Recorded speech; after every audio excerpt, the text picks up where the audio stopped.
In game one of this four-game set. Another great crowd expected on hand here at Minute Maid Park. Vince Velasquez trying to do the same. Don't go anywhere. Astros baseball on Root Sports starts right now.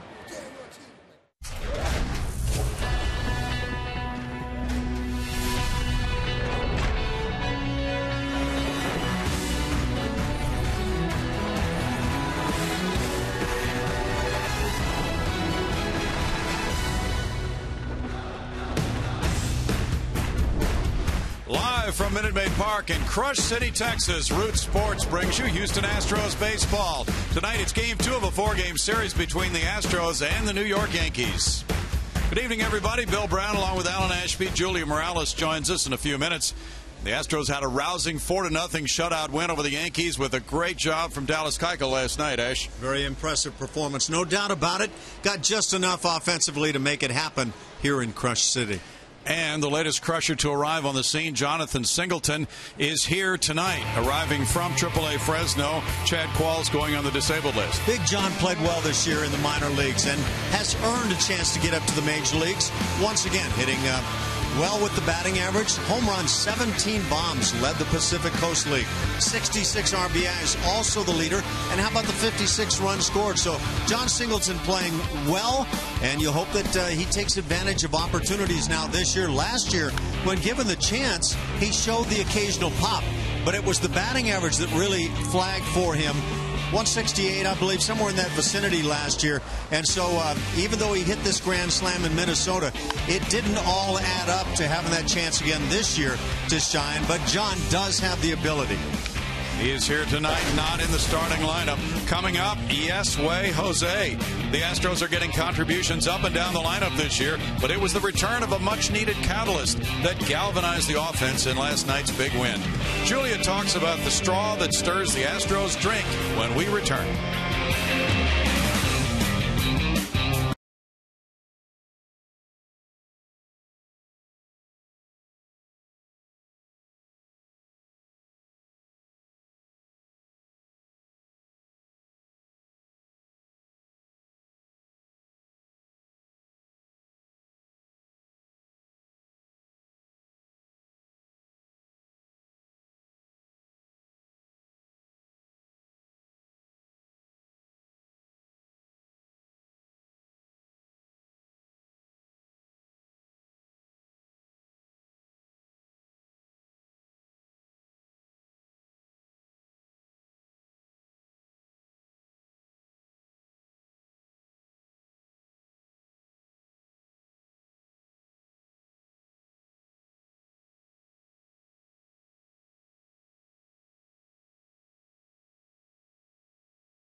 Park, Astros, Yankees, Astros trying to take game 2 of this 4-game set.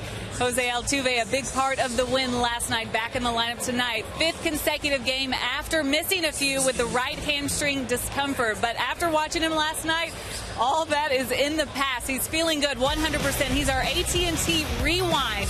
And last night, so much fun to watch. We've seen this Altuve a lot early in the season. He was 3 for 4 last night, 2 doubles.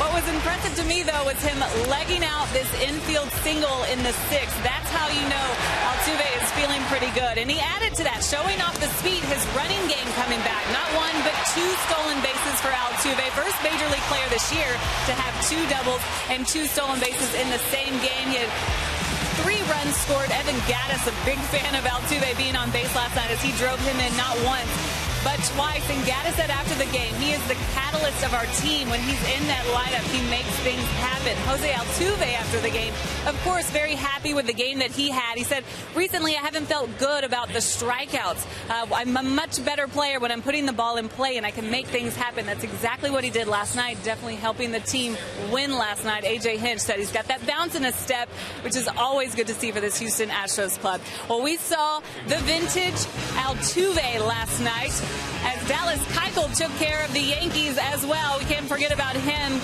But what can young Vincent Velasquez learn from the great Keuchel Angelo?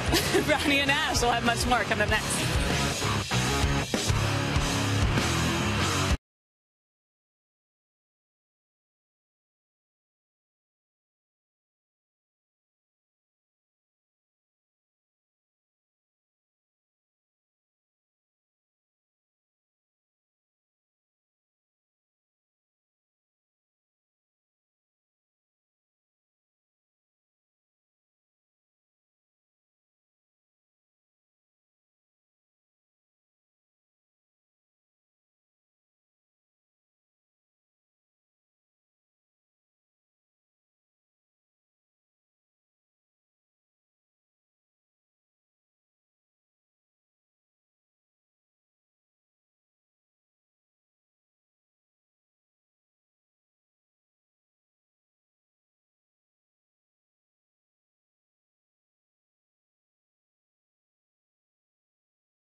Night there will be fireworks after the game, and a nice crowd has come in to see the Astros meet the Yankees for the 2nd time.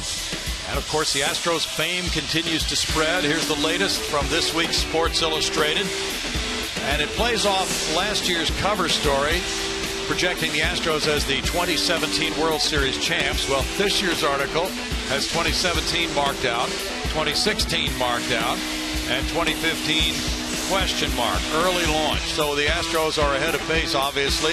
The pace expected by many that they would be on this year.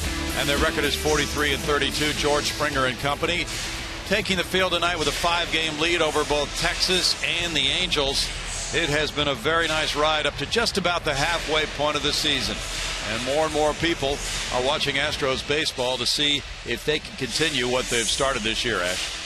Yeah, I say why not to that advancement of what the Astros might be able to do this year.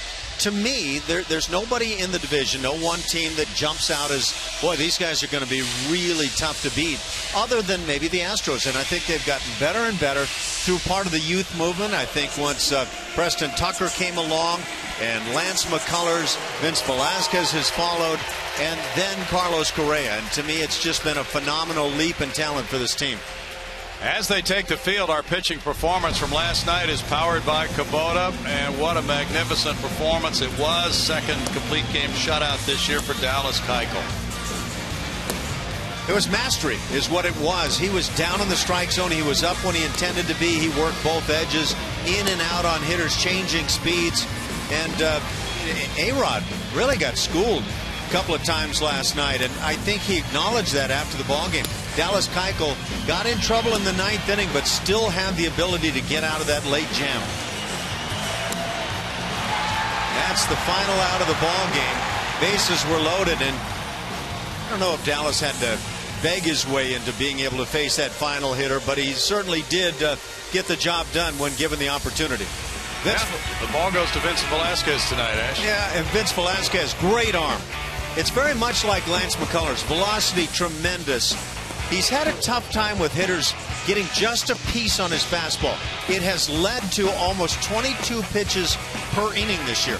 He's now making his fourth major league start. But when it requires 22 pitches to get through an inning, you're just not going to get very deep into a ball game. Some of the other numbers good. The walks per 9 innings, horrendous at about 7 right now. So bring that down, find a way, and maybe that way is to throw some breaking balls early in the count and get hitters off the fastball. That might be the way for Vince Velasquez. And you can see some of the numbers after 0-2. He can really put them away. The major league average at 171. But yeah, he's got terrific stuff. His best start of the 3 was his major league debut. 5 innings of shutout ball. At Chicago against the White Sox, he left with a 1-0 lead. Got a no decision still after that first major league win. And it's Brett Gardner leading it off. Gardner's on a 3-game hitting streak. He did not play last night with the lefty Keuchel on the mound. He's having a fine year.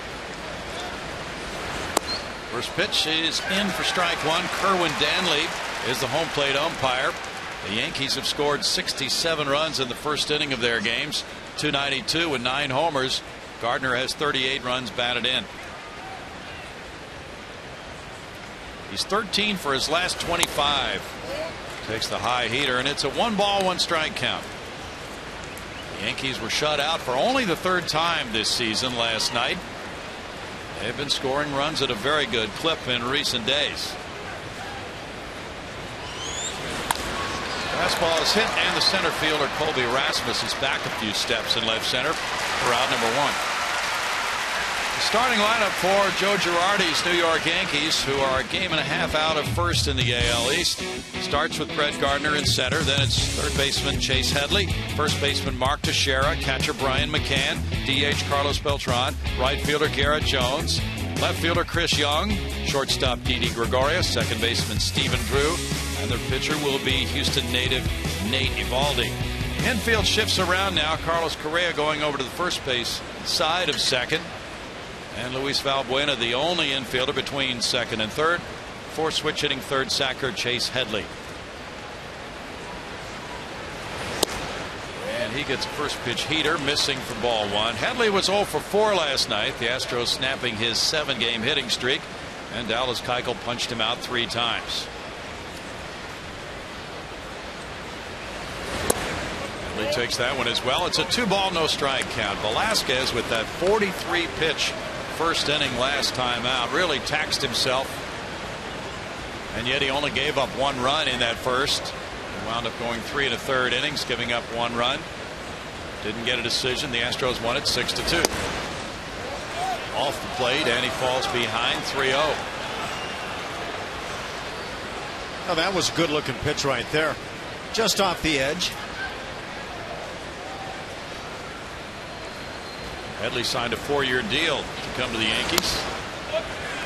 Taking a strike, 3-1. He was traded last year to New York, but then extended his stay with that deal. He went to the University of Tennessee. Second round pick of San Diego in 2005.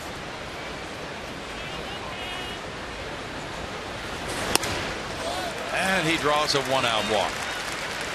Walks have been an issue. That's 11 in his 14th inning for Velasquez. Well, there's your scouting report on Vince Velasquez. Outstanding stuff. It's clear. The radar gun loves his fastball. How does he solve the pitch count problem? How does he go about that? Saw the first pitch of the night at 91 miles an hour. Maybe take a little off the heater, see if he can throw a strike, maybe put it in play, and add something to the arsenal, possibly the slider. Julia was talking about that before the ball game tonight, and maybe we'll see a bit more of that pitch.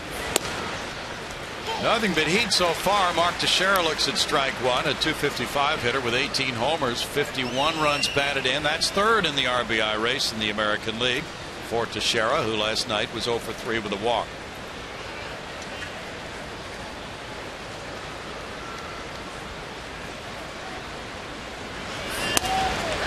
That's some high heat, and it's 0-2 to Teixeira.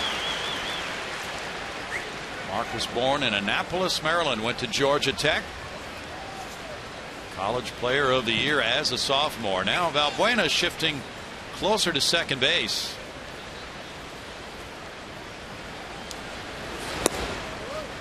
It's a 1-ball 2-strike count for Vince Velasquez, 23 years old, from Pomona, California. Second-round draft choice for the Astros in 2010. Very impressive when you can bring two guys up from the minor league system that can blow in that mid-90s and sometimes plus range. And with McCullers and Velasquez together, that's what the Astros have. He got it by him for a strikeout for out number 2.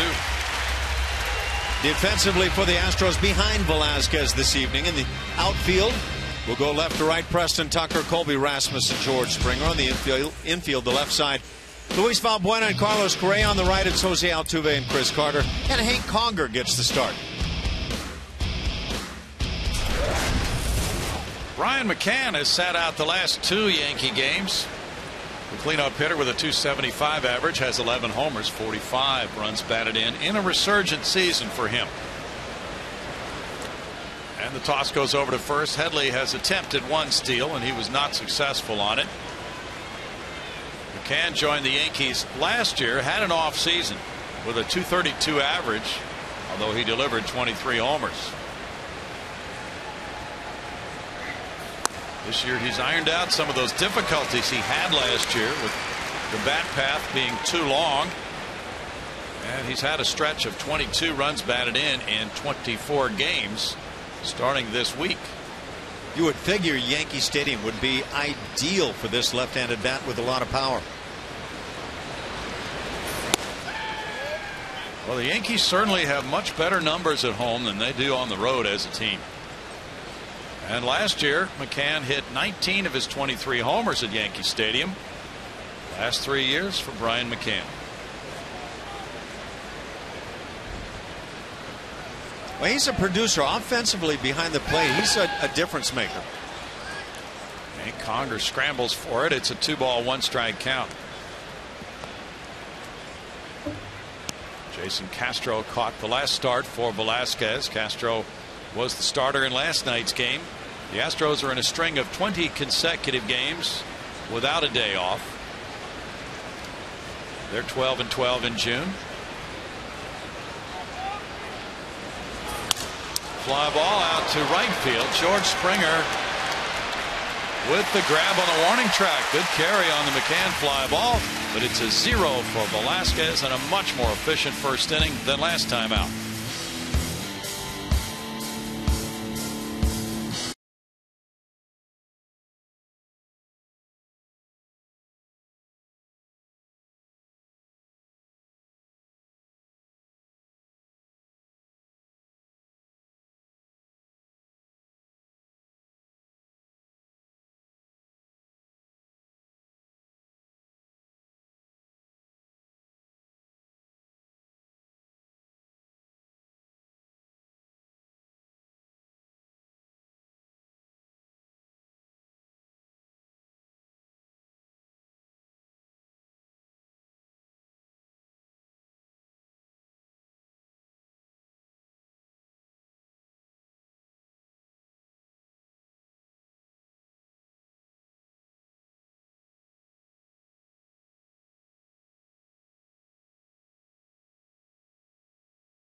By Southwest Airlines.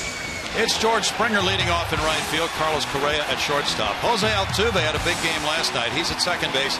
The cleanup man is third sacker Luis Valbuena. The DH is Evan Gattis. It's Colby Rasmussen center field. Chris Carter at first base. Preston Tucker in left field. Hank Conger the catcher. On the mound, it's Nate Eovaldi, a local product, and he's made 14 starts, 6-2, so he's been good, but that ERA almost 5. The whip is much higher than he would like. Look, when you go through the numbers on Eovaldi, he keeps the ball in the yard. He doesn't walk many, but he gives up a load of hits for a guy with a very good arm. 100 hits in 76 innings this year. His fastball will be in the mid-90s tonight. George Springer will be first up. Starts with a breaking pitch. Ball 1 for Eovaldi to a .270 hitting Springer. With 12 homers, 26 runs batted in. After his 14-game hitting streak, he's now 0 for his last 13. And it's fouled back by George for a 1-ball, 1-strike count. He is a vitally important hitter in this Astros lineup with his .366 on-base average. He's had a big month of June.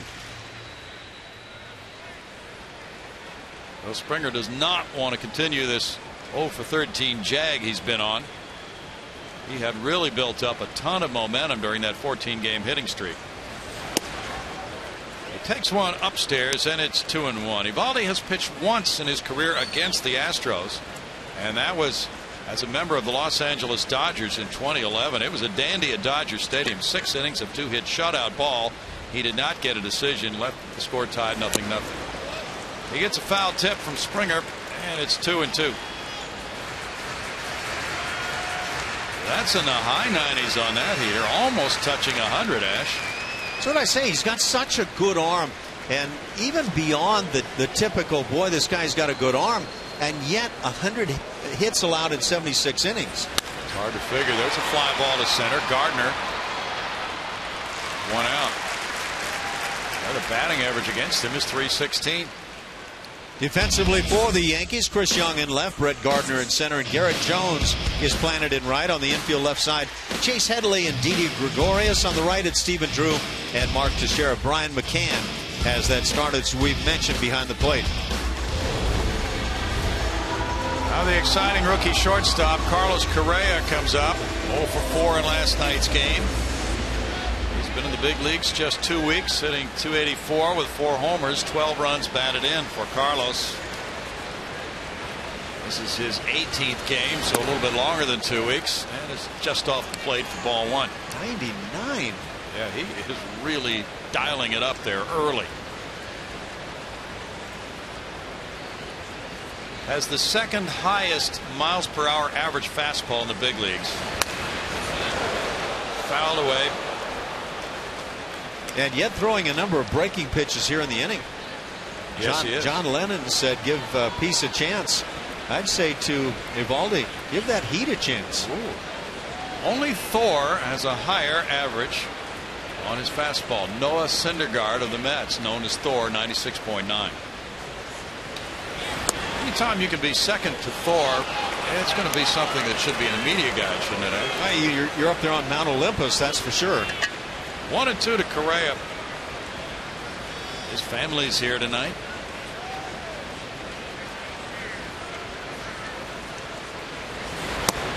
And off the plate. It's 2 balls, 2 strikes. Correa seems to be really picking up the flight of the ball well. He's taking a couple of close pitches. Might not want to take this pitch too often. That's a callable pitch. Eovaldi features a split-fingered fastball, and that's been a really good pitch for him. Tap to third for Headley. 2 outs. So let's see. He's got a 99-mile-an-hour fastball. He's got a splitter that looks like it might be really tough, and then some breaking stuff to go with it. You would figure this guy would be absolute lights out. Yeah. Well, last time out, and a big part of his record being 6-2 is run support, second best in the majors.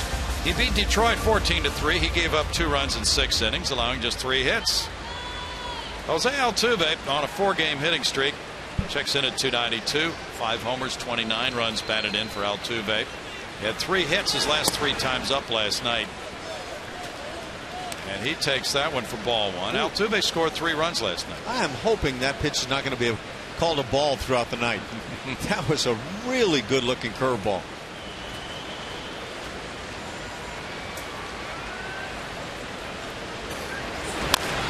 That's tap foul. Headley's in tight at third base. It's 1-1 for Altuve. Among American League second basemen, he's third in hits, tied for fourth in runs batted in, and second in the All-Star voting at his position. To Omar Infante of Kansas City, the Royals will be here Monday through Wednesday. Challenging homestand for the Astros with these 2 quality opponents, the Yankees and Royals. In the air, and the right fielder comes over near the line. Garrett Jones into foul territory to make it a 1-2-3 first for the Houston native Nate Eovaldi. No score after 1.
Work who said that last start in Seattle was overwhelming. It took a toll on him. It was the shortest of his outings, and throwing 93 pitches in just 3 1/3. He talked about how hitters were fouling pitches off, fighting pitches off, and that's something he wasn't used to. He said, minors, I can get away with a lot of those pitches, but here the hitters are more patient, and they're looking for their pitch, and they're not going to swing at it if it's not their pitch, and they get a piece of it when they have to. Well, he needed something in order to get guys off of his fastball. So in his bullpen this week, worked on a slider. We'll see how comfortable he is with the slider and if he'll use it today, but that is something that is on his mind, guys. Thank you, Julia. Carlos Beltran, the former Astro, was 2 for 4 in last night's game. And takes the heater. There's strike 1 of the switch hitting outfielder, who is DHing tonight. Give his legs a rest at age 38. I'm anxious to see that slider. Off-speed pitch bouncing makes it a 1-ball, 1-strike count. That's that changeup, and he's got a good one.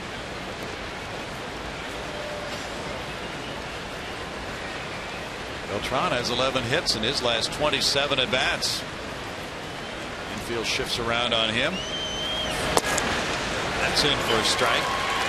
1 and 2. Well, the velocity is certainly there for both of these pitchers tonight. They both look pretty crisp with the fastballs.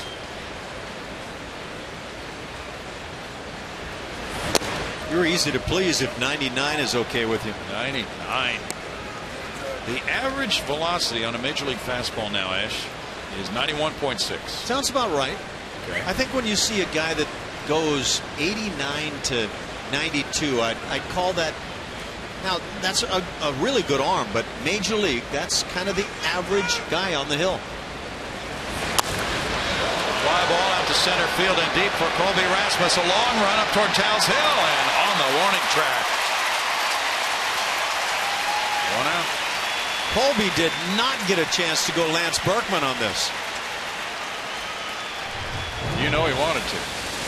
I wonder if it entered his mind as he was heading back and he was racing. This guy can really track him. The Astros, again, it's that outfield at times that features 3 center fielders, Colby being one of them. Took a good route to that one. Velasquez probably watched some sail out of PCL ballparks hit like that this year. Garrett Jones is up next.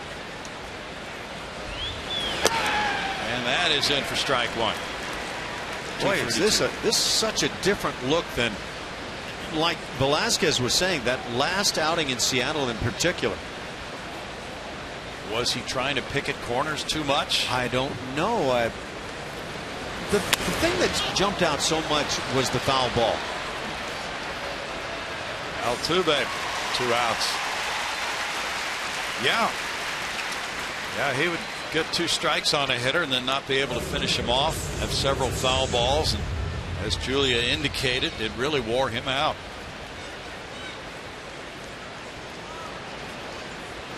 Now Houston native Chris Young, 259, 8 homers, 20 runs batted in. He's on an 8-game hitting streak. 396 his career average in this ballpark. He went 2 for 4 last night. So he and the starting pitcher, Eovaldi, both born in this city. Popped up. Balbuena squeezes it, and there is a very efficient second inning for Vincent Velasquez, needing only 8 pitches to go through the second and keep the game scoreless.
West Airlines. Book your low fare now at southwest.com.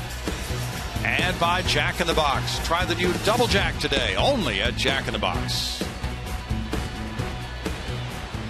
0-0. No hits in the game so far. Nate Eovaldi had a 1-2-3 first. Here's Luis Valbuena in the home second inning with a 199 average, but a club leading 19 homers, 35 runs batted in. Valbuena 0 for 2 with a walk last night. He was also hit by a pitch that snapped his 4-game hitting streak. He gets a first pitch curve, and it's ball 1. Yankees are 15-7 against the Houston Astros, and New York has gone 7-3 here at Minute Maid Park. Another off-speed pitch, and Valbuena moves away from the plate after a 1-1 count. Joe Girardi, and this is somewhat surprising to some of us, is 6th on the all-time managerial win list of the Yankees already. The man that took over after Joe Torre. Yeah. Has indeed had some staying power. Little chop goes foul. 1 ball, 2 strikes. Well, this is impressive stuff. He's talking about Eovaldi. Hasn't unloaded that 99-mile-an-hour fastball here in the inning yet. But looking at his overall numbers, I would love somebody to reconcile the stats through his career, or just look at last year, for example. He gets a strikeout on a high rider. Our TXU energy power player. How about Evan Gattis from last night? Shot one back up the middle to drive in a run. That a 2-out hit. 2 for 4 on the night. A couple of ribbies. This was the second RBI as he laced one down the left field line, plating Altuve. But Evan Gattis, he's the leader on the team in driving in runs. With 45. He has 13 homers and a .232 batting average. And there's ball 1. He is 3 for 14 lifetime with a homer off this 25-year-old right-hander. Eovaldi, born in Houston, but he was raised in Alvin, Texas, went to Alvin High School. He had signed a commitment to attend Texas A&M before the Dodgers signed him. They drafted him in the 11th round in 2008. And he was traded to Miami. And the Yankees got him in another deal. 1 ball, 1 strike. He went back to Miami 2 starts ago and he was shelled, giving up 8 earned runs in 2/3 of an inning. You know, for a guy that goes 99 or whatever the typical figure on the fastball for Eovaldi happens to be, he throws a lot of off-speed pitches. Liner to left center field. Gattis went down on a low pitch and lifted it over shortstop. He becomes the first guy to get a hit tonight. Well, Evan Gattis goes down and gets it. He can hit the extreme pitches, and in this case, off speed, looked like maybe a changeup kind of falling toward earth. But Evan, he keeps his nose on it as well as anybody on the club, that's for sure. Graphic example of that. Colby Rasmus with the shift on. Can look out and see Chase Headley on the infield grass. Rasmus shoots one in the air to left field. Chris Young back over toward the corner, now underneath with the catch. 2 outs. And Chris Carter will bat. You saw a shot of John Singleton. He was traveling today to arrive in Houston. Got here fairly close to game time. And so it seems that it will be a job share of sorts at first base. Singleton with glittering numbers, 17 homers, 66 runs batted in, and a .940 OPS at AAA Fresno. But the plan is not to play him every day. Carter getting the start tonight. And there's strike 1. 198 for Carter. 12 homers, 35 runs batted in. So they'll both get opportunities to play first, and perhaps Marwin Gonzalez as well. He played there last night. Chad Qualls went on the disabled list today, and that's why Singleton got a chance to join this team. So that means the Astros go back to a 12-man pitching staff. 1 fewer reliever than they have been carrying for a while. 1-1 to Carter. Carter in his last 30 games has an .871 OPS. You can sure make that work with one less man in the bullpen if the starters are getting the job done. Yeah. 1 and 2. Yeah, I was talking, Brownie, and I'm sorry, about the numbers, reconciling what Eovaldi does throughout his career. Last year, almost 200 innings, 199 and 2/3, 223 hits, and only 142 strikeouts. With this kind of stuff, that's hard to figure. It is hard to figure. It's electric stuff.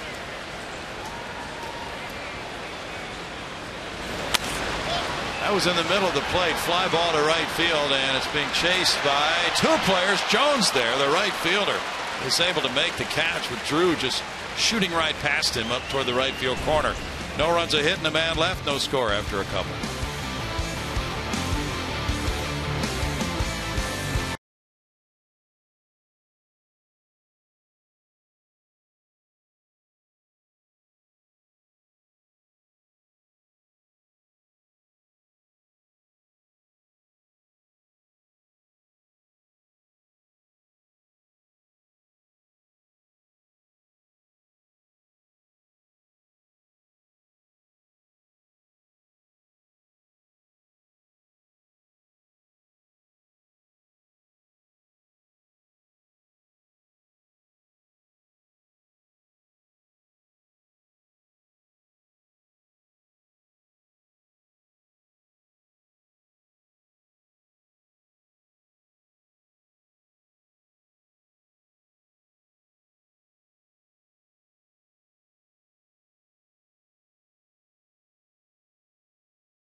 We always hear things marketing from you. Yes. I like this T-shirt you brought in tonight. I mean, it's pretty good looking, and you want to know what the best part of this is it was voted on by our fans. Oh.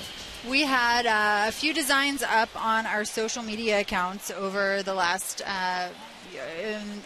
week, and allowed fans to vote on which they wanted to see be given away at the gates tomorrow, and this is what they chose. Yes way, Jose. Oh. Because why? We want to get Jose Altuve, our phenomenal second baseman, into the All-Star game with our fan votes. How's that going? You know, he's trailing by a little to Omar Infante of the Royals, but I think that our fans are going to rally behind him. We've got a couple other fun surprises coming up on Monday and Tuesday that I'll talk about here in a second that I think are going to help, and I believe in us. I believe in the fans. Gregorius with strike one. Well, we've certainly seen them in bigger numbers. We have. This is a great crowd here tonight, and this T-shirt, since the fans voted on it, will be given away to 10,000 fans for the game tomorrow night, which, Brownie, speaking of bigger numbers, is expected to be a sellout. Okay, so people are wondering on Twitter, can I still get a ticket for tomorrow night? You can still get a ticket for tomorrow night. We even have tickets starting at $30 still available for tomorrow night. You should definitely go to Astros.com and get your shirt so you can be just like Julia over there. It looks very good on you. We all want to be just like Julia. Yes way, Jose. By the way, tomorrow, I said night, but it's a 3:10 start, right? It is a 3:10 start. It's the last of our 3:10 starts of this summer. Oh, it is? Okay. But definitely come out early to get this shirt. 10,000 will be given away, like I said, but we are expecting a huge crowd for that Saturday game. And we're really excited about this shirt, like I said, because the fans had such a big part in it, and we're excited to give it back to them. And we saw them in Keuchel's Corner with a K last night. How fun was that? That was really a good night. I don't think you could have scripted it any better for Keuchel to have gone a complete game, 12 strikeouts, complete game shutout, mind you, on the launch of Keuchel's Corner. And so officially, we have kicked this off, and tickets are on sale for his next start, which will be Tuesday, the 30th. You can go to Astros.com/Keuchel's Corner to get your ticket for $35. You get your ticket to the section, a T-shirt, and the beard. So if you haven't seen it yet, check out that website. You'll see fun pictures from last night. We're so happy to rally around our ace. It's going to be a really good time for the rest of the season. Did you hear what Julia called him tonight? What was that? I think I missed it. Keuchelangelo. There we go. I like it. Was he painting the corners last night? He was painting, yes, with a very thin brush. Fly ball near the left field line. Justin Tucker comes over. That's out number 2. We have 2 outs, so let's, and we saw this last night. It was great fun. Fans enjoyed the beards. They had the T-shirts going. It was a really enjoyable night. But since there are 2 outs in the inning, you told us we have some things coming up in the Kansas City series. We do. We want to continue to rally around Jose Altuve. Go to Astros.com and vote him into the All-Star game. You can vote up to 35 times per email address. On the Monday and Tuesday Kansas City game, that's who we're going up against for him at second base. We are going to try to get the fans in the stands to vote 10,000 times. And if we hit that 10,000 number both Monday and Tuesday, every fan with their game ticket can go to a Chick-fil-A the following day and get a free chicken sandwich. Oh, those are good. There's your so deal. Good. So from any laptop, tablet, mobile device, head to Astros.com, vote for Jose Altuve. We really want to get him to the All-Star game with fan vote, trailing just by a bet with Omar Infante of the Royals. But I really think that we can rally behind him and we can make this happen. He's very deserving. He is deserving. Gardner takes a strike. It's 1-1. Now let's take a look at something. You know this already. Comparative numbers. Just for information's sake, not trying to disrespect Omar Infante. Not disrespecting at all, but just really lighting a fire under our fans. I mean, look at what we've got here. We've got an all-star second baseman already that needs your help to get voted in for this year's Midsummer Classic. Well, it kind of feels like Chicago back in the old days. You could vote 35 times, but I did try it, Christy, and it's not very time-consuming at all. It's not. You can do it really quickly, 35 times. You can select all Astros. You can just vote for Altuve at Astros.com, and I really encourage the fans to go out and show support for our second baseman. 3 balls and a strike here to Gardner. And so while I have you guys still, yes, I am going to tell you about another promotion that we have going on actually outside of these walls in market with our TimeWise convenience store cup program. We are extending our reach of our Biggio Hall of Fame celebration. We have Time-Wise at all 200 Time-Wise locations in the Houston area. You can get a commemorative Craig Biggio Hall of Fame cup for $5. And with that purchase, get $5 off a select Ultimate Car Wash or a pair of sunglasses through September 7th of this summer. And once you buy this cup, you can go back into those locations and get 77-cent refills all summer long. Nice, and we all need a car wash after all this rain. Absolutely. I don't think we can get enough of them this summer. No. It's an exciting year, isn't it, with the Hall of Fame coming up and the pennant races and it's so much fun. Standout players, yeah. Isn't it fun? Yeah. I love it. The Keuchel beard thing? He is officially our bearded bandit, and it was so much fun telling him about this promotion that we were doing for him. He was really appreciative. He really laughed a lot, and for you fans, he named it himself. I gave him three choices. I gave him 3 choices and said, "What do you prefer?" He said, "I think I like Keuchel's Corner." I said, "We'll go with that." Rasmus watches this one, and it comes in off the wall. That's a long double for Gardner to keep the inning going for the Yankees. That's their first hit of the night. Gardner gets his 17th two-base hit of the season. So I also want to mention, kind of going back to the Altuve voting, you can go and vote, and if you send in a screenshot to our Astros social media, you can be entered for a chance to win a $1,000 shopping spree with Jose Altuve at Academy Sports and Outdoors. You have to use the hashtag #VoteAltuve on Twitter or Facebook between June 25th and July 2nd. You can be registered to win. How fun would that be? $1,000 shopping spree with Jose Altuve. With Altuve. He's going to help you shop? He can help you with your fashion sense. Will he ride in the cart for you? I think he might just walk beside you, but okay. Chase Headley takes, and there's ball 1. And I've heard he's quite the fashionista. He might have some really good fashion tips for you. Well, after last night, we felt we really made the fashion statement. We don't need any help. You guys rocked it. I noticed you shaved after the ball game, Brown. It didn't take a long time. So I'm hoping that those beards grow back every 5th day so that we can see you guys doing that again. Yeah, they'll come back. 1 ball, 1 strike. To carry on with our Altuve voting, by the way, I know I'm jumping around here. I want to make sure that fans know everything that we have going on. You can go Monday, June 29th, and Tuesday, June 30th. We'll have an all-star voting party. We talked about this at the game. We do have a voting rally at an AT&T store in Pasadena next week too. So keep an eye out for that whenever we release that information. Ash and Plummer will be on the road then, so we'll have plenty of time to get down to Pasadena. Absolutely. Let us know when you're going to be there, Brownie, and we'll get word to you. We'll let the fans know. We'll do a live report, Ash. So many opportunities for the fans to come together and vote him in. I really believe in us, you guys. Well, you know, it was actually kind of a good experience because they have the stats of all the players when you vote for the All-Stars. So you can actually do your comparative shopping right there online. And then once you fill out your ballot, you just click it 34 more times. Exactly. Not that tough. They make it easy for you. 2 balls, 2 strikes. And we watch these young guys. You know, Correa comes up and has instant success, and McCullers and Velasquez. It's been part of the fun for the fans who have come to Minute Maid Park this year as well. It's so much fun, and the best part about it, I think, is that the plan that we've been talking about for the last few years is truly unfolding exactly how we said it would. And to see something come together like that, to do the work, to build that plan, and to see it build the foundation, have still a pipeline coming up. Still, we don't even have them all here yet. That's the exciting thing. It's been a lot of fun to watch, and these guys, you can tell, are having so much fun, and they go out and they work hard every single day, and I don't think any fan can watch this team and say otherwise. By the way, pitch number 43, that's how many Velasquez had after 1 last time out. Well, isn't that a change?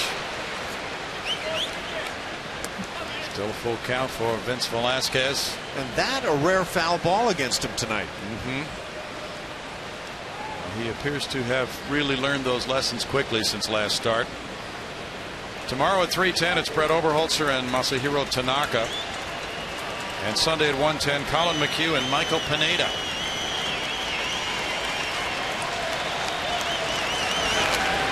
Foul back. So we've seen these crowds, and now we know a lot of people perhaps did not make plans to attend Astros games until school was out. Well, now the crowds are swelling, and probably a good idea to go ahead and line up those tickets in advance. That'll save you a little aggravation. Absolutely. Definitely head to Astros.com and get your tickets for the upcoming games. Speaking of kids being out of school, Sunday this weekend is our Astros Buddies Behind the Scenes Day presented by Coca-Cola. Such a fun program for our kids in this kids club. We've sold out of full memberships already this year, which is incredible, but we do still have second chance memberships available for only $15. Sounds great, Christy. Thanks for joining us. There's a fly ball to Preston Tucker. Have a fun weekend. Oh, it's filled. Yeah. That's good.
With Coca-Cola Double Play Tuesdays. Receive 2 View Deck 2 tickets for only $22, or 2 Outfield Deck 2 tickets for only $5 for the Royals this Tuesday. Tickets can be purchased at Minute Maid Park box office.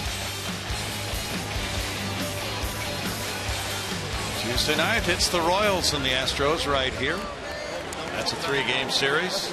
Preston Tucker leads it off now in the home third inning. Astros fans will watch the number 8 hitter, who last night batted 7th. He had an RBI double to give the Astros a 1-0 lead in the second. Also a walk, going 1 for 3 in that game. It's a first pitch curve, and it's strike 1 for Eovaldi.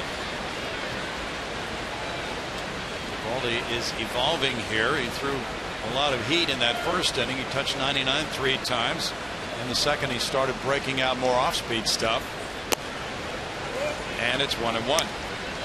The batting average this season against his excellent fastball is .365.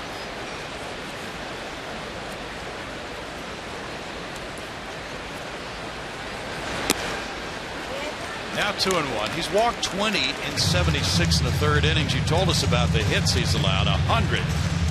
That's been the problem.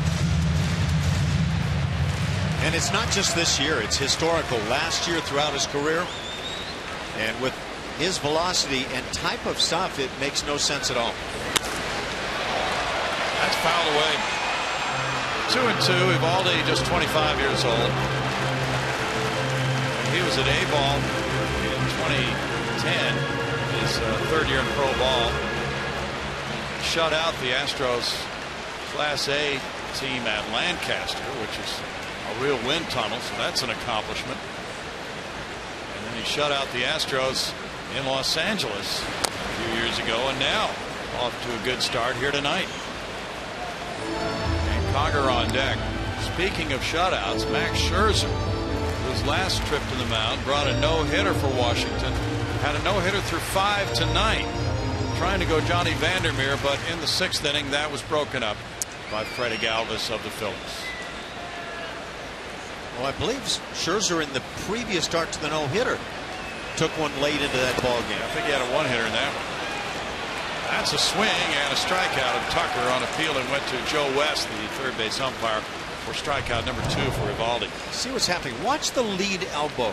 It doesn't go up right there, but he does get that bat through the plate, and a good call.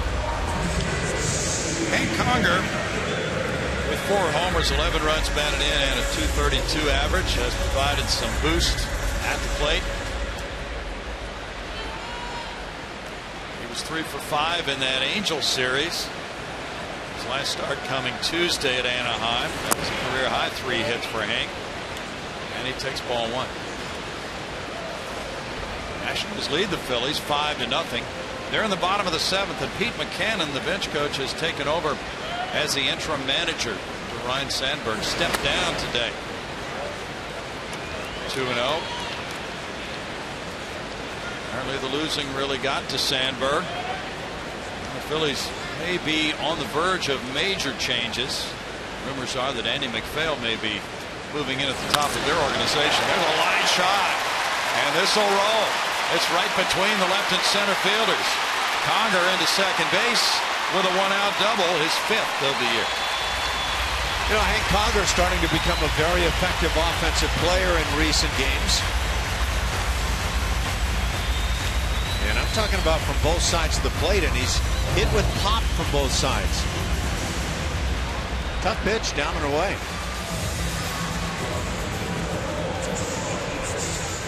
Yeah, I'd love to hear the hitter's perspective on facing Eovaldi with his terrific stuff. You know, there are just some pitchers that hitters will say, I see him well. I don't understand why, but I see him well. George Springer has a runner at second and 1 out. He hit a fly ball to center first time up. And there's strike 1 from Eovaldi. Nathan was 6 and 14 last year with Miami.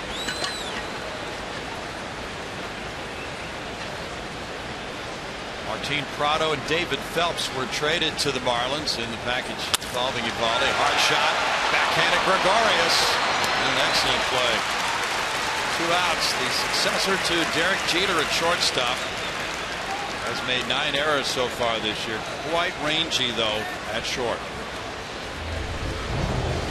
Springer just simply stings one here, and with shortstop getting to it quickly, George had no chance going down the line, but it was nice, just slick play defensively.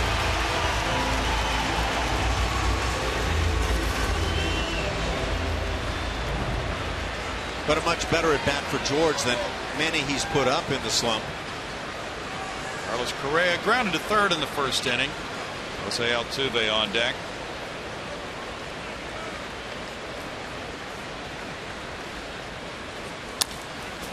Pitch breaking ball, and it's foul for strike 1 on Correa, who's been on base in 15 of his 17 games. Just a reminder now, as you enjoy a cold one, to look forward to Miller Time later in tonight's game. It's brought to you by Miller Lite.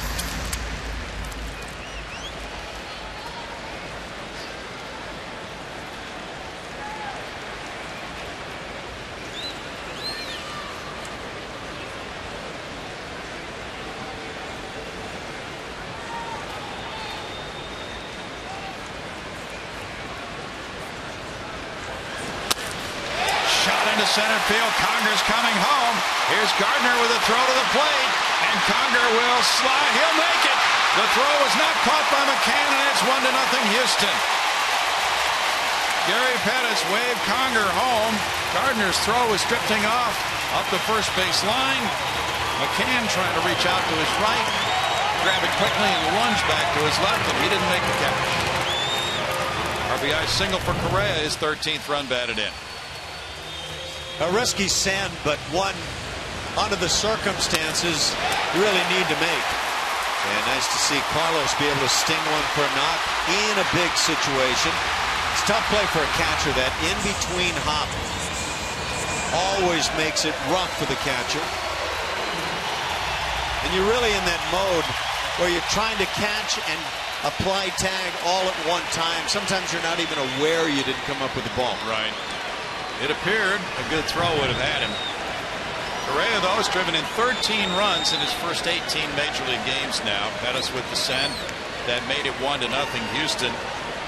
And it's Altuve batting now. Correa takes second on the throw to the plate. That's called strike one over the inside. Altuve fouled out to right field in the first inning.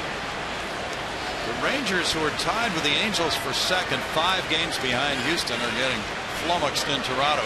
10-2 Blue Jays, bottom of the 7th inning. Nick Martinez really gave it up tonight. 8 earned runs in 6 innings. And he had been nails for them for weeks. 1-1. Wandy Rodriguez hit hard 3 days ago. Mark Burley has pitched a strong game tonight for Toronto. Prince Fielder hit his 12th homer.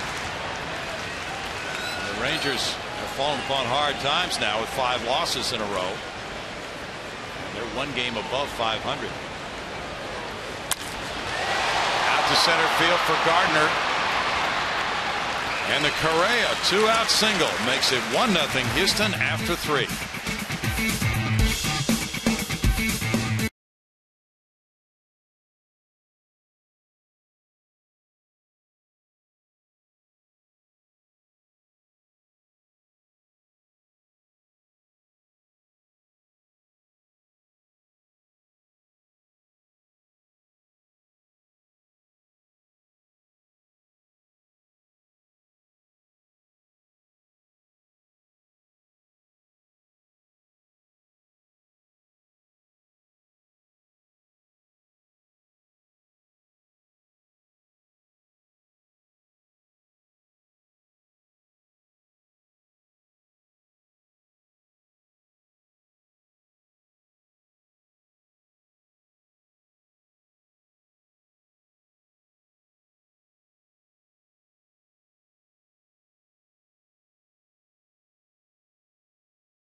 And Brownie and Ash mentioned John Singleton joining the team. He actually walked up in the top of the 2nd inning, giving handshakes, hugs. He hasn't seen these guys in a while, so it's good to see him make it here. I know his flight was maybe a little bit delayed today. Hey, Garth Brooks is in town, so a lot of traffic too. But with Singleton here, you guys mentioned it earlier, AJ saying 3 guys for really 2 spots. So it's something he's going to have to navigate through every single day and communicate with these guys which lineup is the best for that particular day. He said if there's too many good choices, that's fine. Whoever's on the bench isn't going to be happy, but he's just going to tell all 3 of them play well and make it hard not to play. Yeah, that's the challenge. Mark Teixeira, the batter, hits the 1-0 pitch high and on the right side of the infield. If this comes down, he's out. It did. Altuve 1 down. Yeah, I think that's intriguing. A lot of times when a youngster like John Singleton comes to the major leagues, it's to play every day until things don't work. But right now with the Astros in the middle of this race, and you know, you have to make, if not a commitment, at least a fair opportunity for everybody on the roster. And I think that's exactly what the Astros are going to do. So different from where they've been the last few years. It is just all about winning now. Not about committing large blocks of playing time for players' development. Brian McCann hit a warning track fly ball to right field in the first.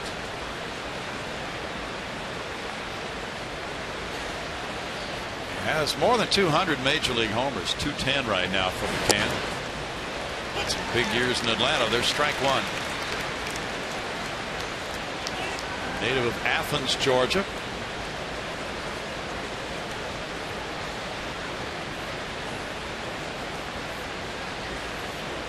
Yankees have 3 top minor league prospects they're very excited about.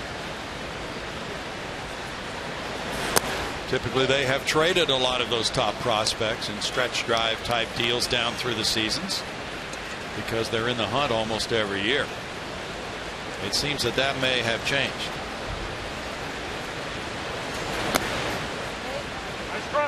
Two balls and a strike.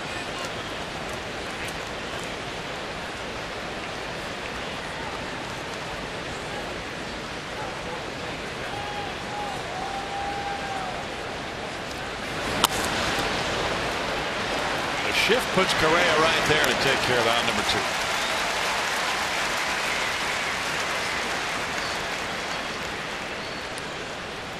2. Houston Methodist helps us get to know John Singleton. Why not? Favorite player growing up, Barry Bonds. And we've seen Barry actually come out and work a little batting practice with him. One quality from another player, Miguel Cabrera's bat control. You could say a lot of things about Cabrera. And go-to karaoke song, The Whisper Songs by Yin Yang Twins. I think he stole that from you, Bronny. Yeah, he definitely did. And there should be a payback somewhere down the road for that, Ash. Yin Yang Twins. If I have to listen to you play that album again, I don't know what I'm gonna do, but all right, pal, live with it. Trying to. Strike one to Beltran. He still draws boos here, as he has for many years after leaving this club through free agency following the 04 season, going to the Mets.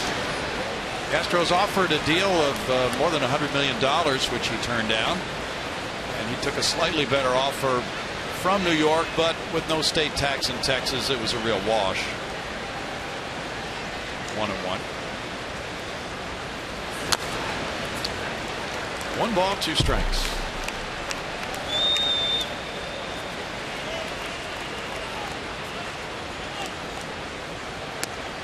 Carlos ever come out and say the reason that he chose the other deal? Never really heard him say that.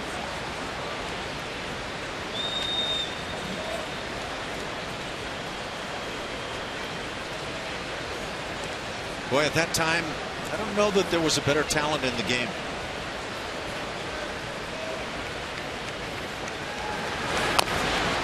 He taps that one foul. He is a phenomenal talent. And he wound up having 3 consecutive years of over 100 runs batted in for the Mets. First year was not very good for him there, and then after the 4th year, he really tailed off because of injuries. But he's had a resurgence. In fact, in 2012 with St. Louis, he hit 32 homers, drove in 97 runs. 94 more the next year. Last year, an off season for him with the Yankees after joining them. And he strikes out in the 4th inning. Vince Velasquez, who might have tripped coming off the mound apparently, but he gets the strikeout, his 2nd of the night, and he leads 1-0.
Outs in the 3rd inning. Our league leaders tonight are presented by your local Honda dealer, showing you the Astros leaders this month of June. Luis Valbuena leads with 9 homers. He's driven in 17 runs to lead the club in that department as well. George Springer has a .351 average and a .402 on base percentage. Lance McCullers leads the starters with a .230 ERA, and Will Harris has 3 wins to lead the club. You get 4 or 5 guys to perform like that in any given month, and you're going to have a good month as a team. 1-0 Astros tonight, and it's Valbuena leading it off here in the 4th inning. He struck out on some high heat in the 2nd from Nate Eovaldi. Shift is on, and it's a curveball for strike 1. 3 hits for the Astros, 1 hit for the Yankees. Let's see what caused Velasquez to pitch forward as he was coming off the mound after that last out, the strikeout of Beltran. But he went down, no harm done. 1 ball, 1 strike. The Orioles lead the Cleveland Indians 3-2. They're in the 8th inning now in Baltimore. The shift puts Gregorius there, and he just became very flexible and pliable with that ball coming up his midsection. He was kind of like Gumby on that one. He just gave with it to make the play, Ash. Gumby never won a Gold Glove, though. Well, that's not that I'm aware of, anyway. Well, Gumby couldn't carry a Gold Glove around. He wasn't strong enough. On the peak of the head, I think, would have been the option. Evan Gattis single to left center in the 2nd inning.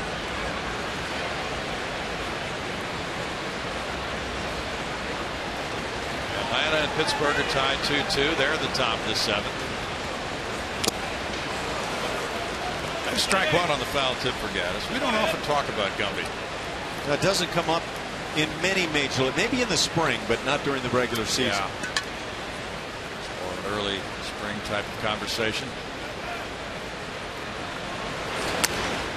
Foul away, no balls, 2 strikes.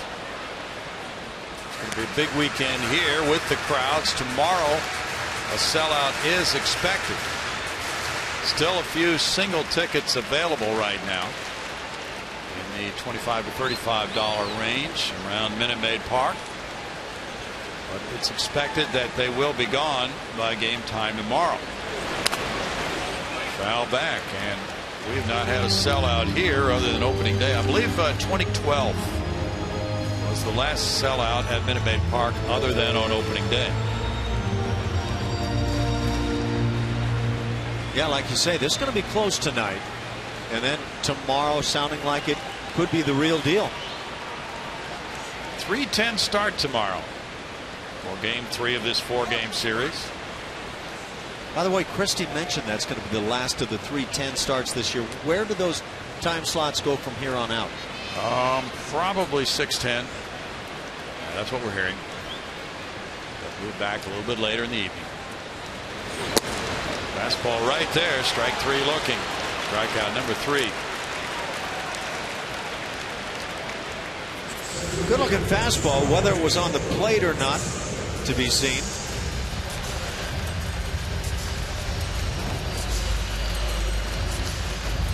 Two outs, and it's Rasmus who hit the first pitch in the air to left field. Colby's a 175 lifetime hitter against the Yankees.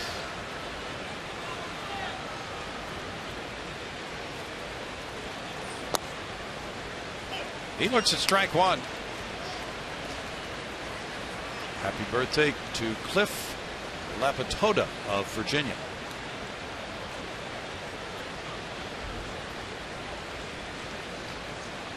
Gardner a little bit toward left center field.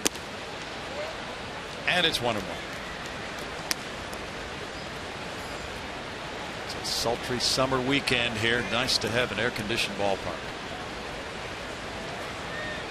Yeah, with the type of weather we've been seeing for some time, I believe we had some lightning and storm stuff going on earlier. Out to right field, Garrett Jones with a sliding play. He's stuck right there. He might have hurt his knee on that.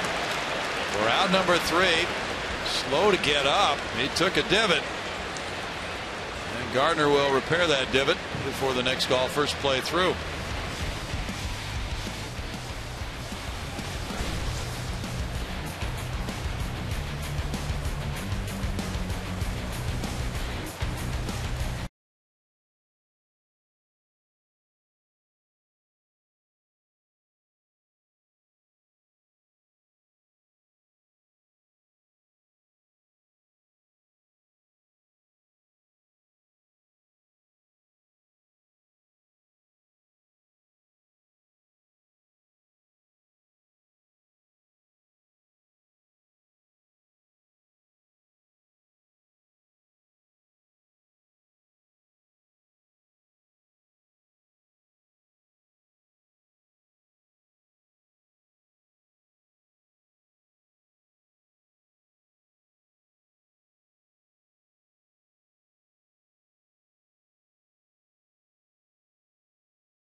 Southwest Airlines. Book your low fare now at southwest.com. It's a 1-0 game after 4. Of course, with the 2 top home run hitting teams in Major League Baseball, it's a 1-0 game without a home run through 4. No home runs last night. What's going on, Ash? I don't know. Those young ladies, I think, do have the answer there. Yes. But they appear to have eaten every bit of the evidence. Well, the only answer is to eat everything in sight. And you're at the ballpark, and they're doing a great job of that. It's part of the fun, isn't it? It's fun. And it's been fun watching Vince Velasquez pitch a 1-hitter through 4. Garrett Jones is the batter. He popped a second in the 2nd inning. It's low for ball 1. 1 walk and 2 strikeouts through 4 for Velasquez. Only a Gardner double has managed to reach the hit column for the Yankees. Correa out of the shift takes care of out number 1.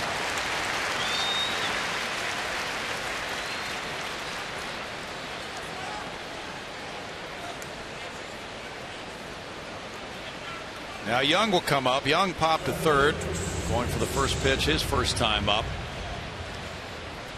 The gates are opening early tomorrow with the expected sellout crowd, so fans can come in and watch batting practice for these top 2 home run hitting teams in Major League Baseball. They're opening at 12:30. Game starts at 3:10, so that would be earlier than they would normally be opening. There's ball 1. But a lot of people like to watch batting practice. I was one of those young fans. I loved going out and watching my heroes take batting practice.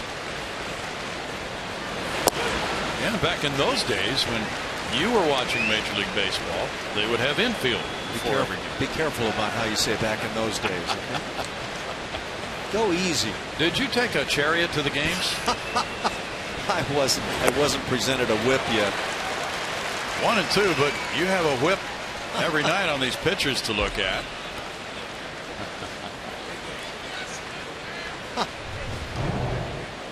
Let's see, did Vince Velasquez break out a slider? I think he did. Julia was warning us about that 4 innings ago. I knew we'd see one in the first 4 innings. Yeah. Make it 5. She just built the suspense.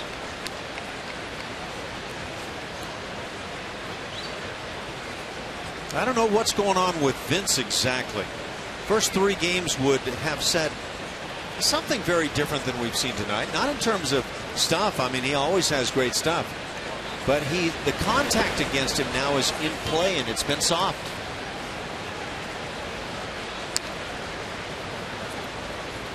Two and 2. Is he dialing back his fastball 1 or 2 miles per hour? Well, the radar gun would say yes to that. At his best, well, the reports in the minor leagues were that he could push it close to 100. We've seen the 94 to 96 kind of range, maybe a little bit above that. But when he's there, it's just foul ball after foul ball. Tonight it's been below those figures, and well, in play, nice easy outs, and much quicker innings.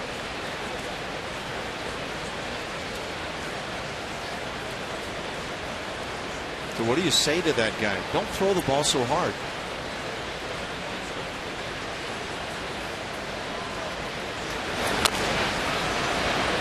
I thought you meant the kid eating ice cream. Well, actually I did, but hey, I think we saw another slider there, Brownie. Yeah, we did. So what do you say to that little kid eating ice cream? You want another one, Mikey? Keep it up. Okay. Mikey likes everything. It's summer. He weighs 12 pounds. Go for it. So does the cup of ice cream.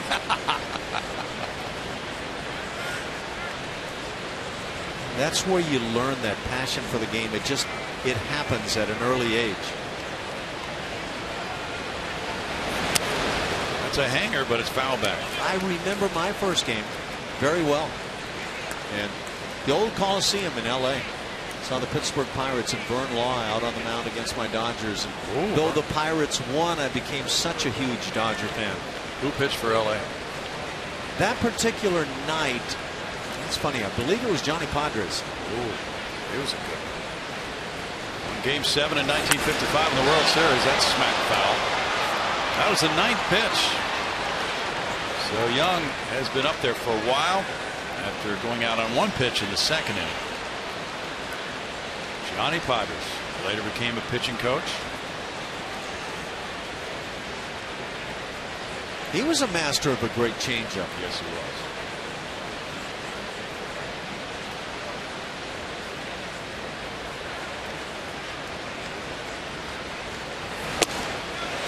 Oh, 3-2 now to Young. Saw how Hank Conger set up outside off the plate.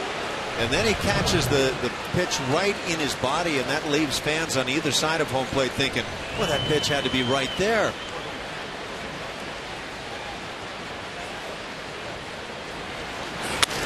Young lashes a line drive, and that's in for a hit in left field. 9-game hitting streak for Chris Young. Make memories at an Astros ball game with family-friendly activities at every Sunday home game, presented by Kroger. The next family Sunday of the season is this Sunday, when the Astros take on the Yankees. For more information, visit astros.com/Sundays or call 1-877-9-ASTROS. Now, D.D. Gregorius will be the batter with Young on at first. Young is 2 for 2 in steals. Yankees as a team have 36 stolen bases in 48 attempts. Ground ball, and diving is Carter. Carter gets the out at first. 2 down, Young to second. On the whole, Chris Carter has done a nice job at first base this year. He's had his moments, but he's made some plays like this, and that ball is destined for right field if not for that great effort.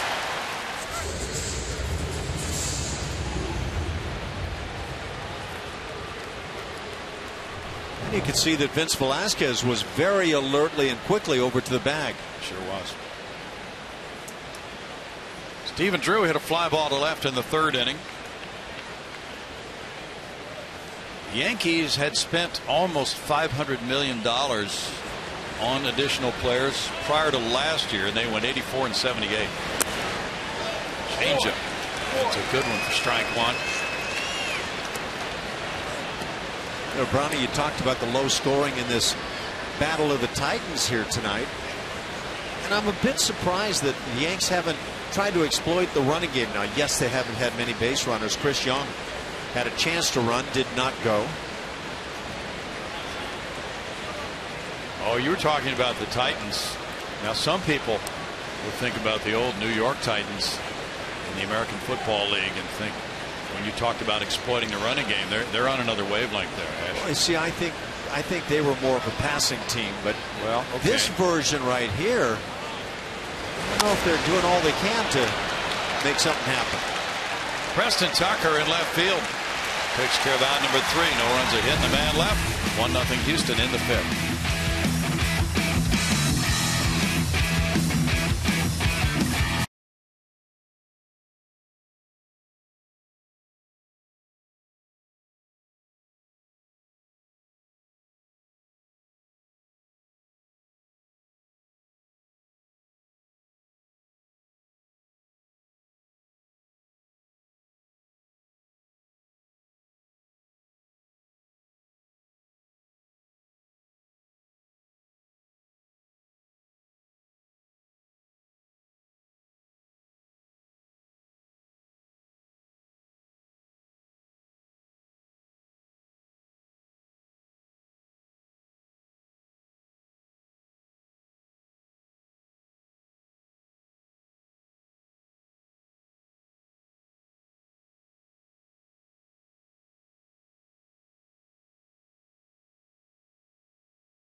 Carlos Correa, Jack in the Box, takes us inside the box score, showing you first base production since 2013 for the Astros compared to playoff teams' first baseman from recent years.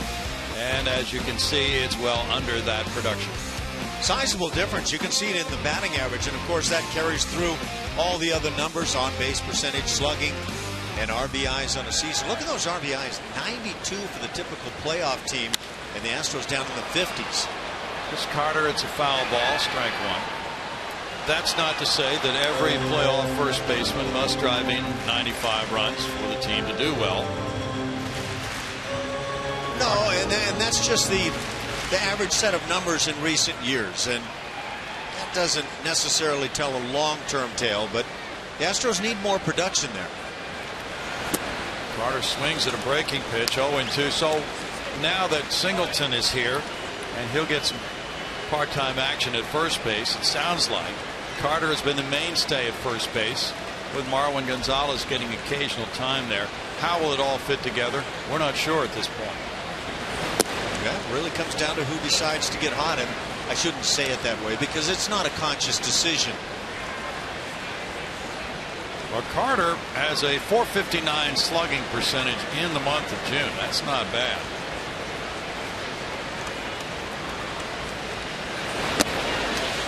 Lays off the splitter, and no, he didn't. He swung at it, and that's strikeout number 4. Rob Drake at first base made that decision. And that's been a big part of first base in the past couple of seasons for the Astros. A lot of strikeouts, low batting average, but that ability to hit the long ball. And even John Singleton last year, who did connect for 13 home runs, only hit 168. Weston Tucker struck out earlier, and there's ball 1. Bill Mathis was the big running back with the New York Titans in the American Football League, Ash. Come that name again? I'm sorry. Bill Mathis. So Bill you talked about going with the ground game. Yeah. That was Bill Mathis. The running game. 1 ball, 1 strike. Tell me who was the quarterback of that team. Don't know. Probably not Al Woodall. See, you tried to come across as Joe fan of the Titans, but didn't happen. I question your abilities. No, you should question. A little chop to first base. To Sherrick, quick toss to Eovaldi, 2 outs. By the way, Nolan and Ruth Ryan are here behind home plate celebrating their 48th wedding anniversary tonight. And Nolan, of course, having attended Alvin High School, he will visit with Mr. Eovaldi tomorrow, we were reading, and Nolan has already sent an autographed baseball to Nate Eovaldi.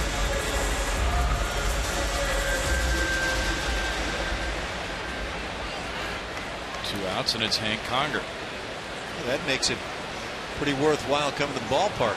Bet. Johnny Green and Al Doro were those quarterbacks for the Titans, Ash. Al Doro. Yeah. You remember Al Doro, of course. I don't think he became legendary. No. Ball 1 to Conger.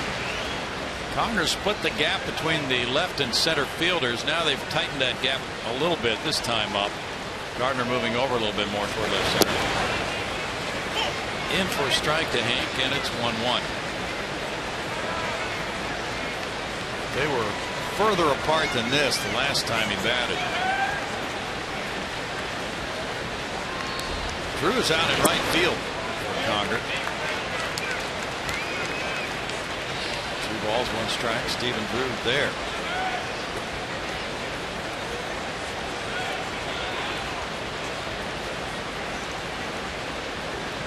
Feels a little like Al Doro.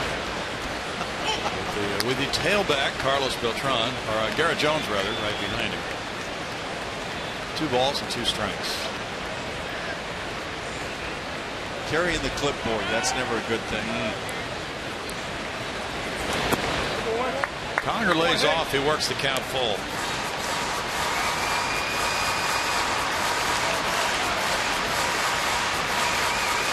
Eovaldi in 7 road starts has an ERA this season of 6.31.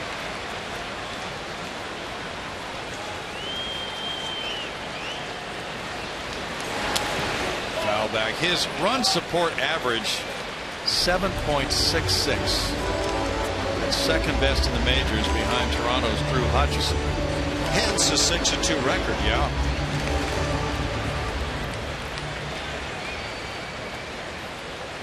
Toronto Blue Jays are the best scoring team in Major League Baseball. In the air, and let's see, a long run here for the third baseman. Headley, he was in the shift and he couldn't get there, so Conger will stay at the plate. That's a little maddening for the pitcher with the shift placing Headley so far that he couldn't get back and catch what would have been a routine pop-up. Almost in that coach's box, and yet they'll have to verify the new world record in the 60. That's a sprint for Headley. Conger gets another pitch. Springer on deck.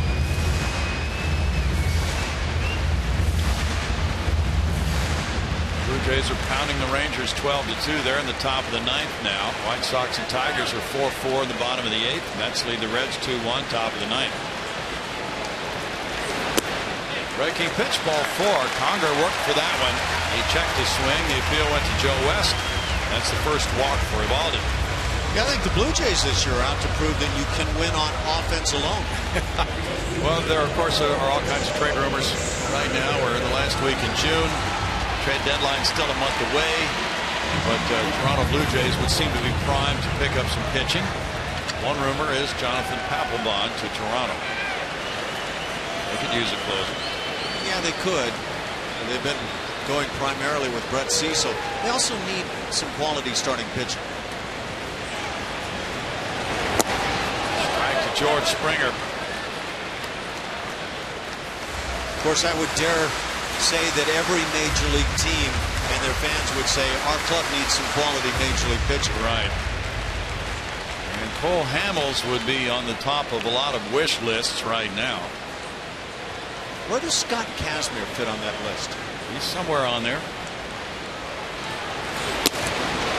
Big cut by Springer, 0-2, but now Oakland is gaining ground in the AL West, so Billy Beane, the general manager, may not want to send that message to his players that it's time to jettison some of the veteran players. The Oakland A's were in first place at the All-Star break last year and did some changing. It didn't work out. Springer's not chasing. It's 1-2 to George.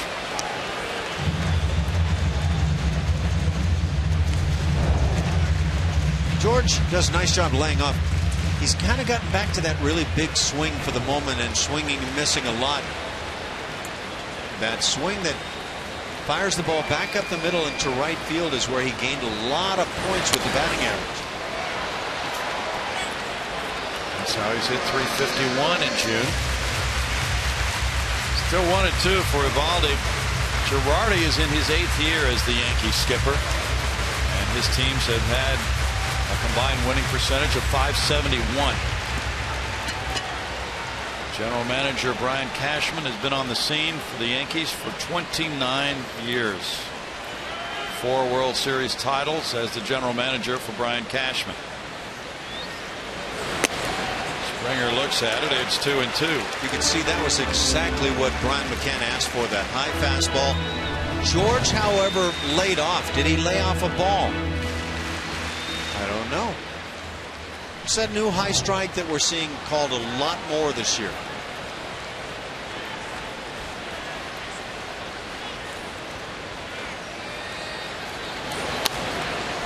Out away, and Springer continues to battle here. Of course, I say new. It only began, let's see, back when they wrote the rule book.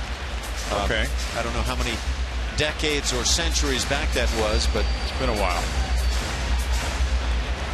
The Astros signed their 3rd round draft choice today, TCU closer Riley Ferrell. And he's headed for Quad Cities.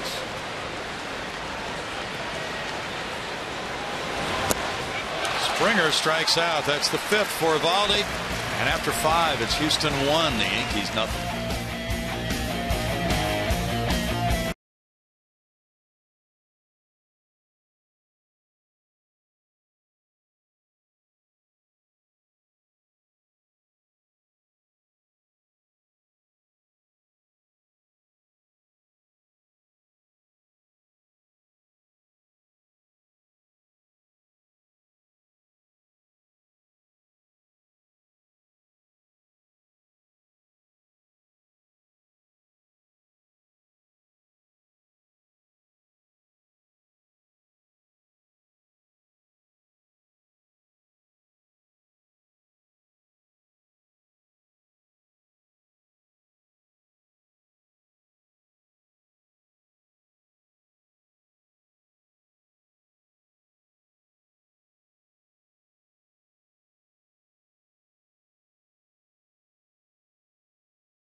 this position makes you make tough decisions all the time, and you know, your players need to know you have their back. I mean, now there's 24 other guys on that team that you're sending a message to as well. There's a closer in the bullpen that's ready to come in the game. So these are difficult times where you're trying to show belief in everybody on your team.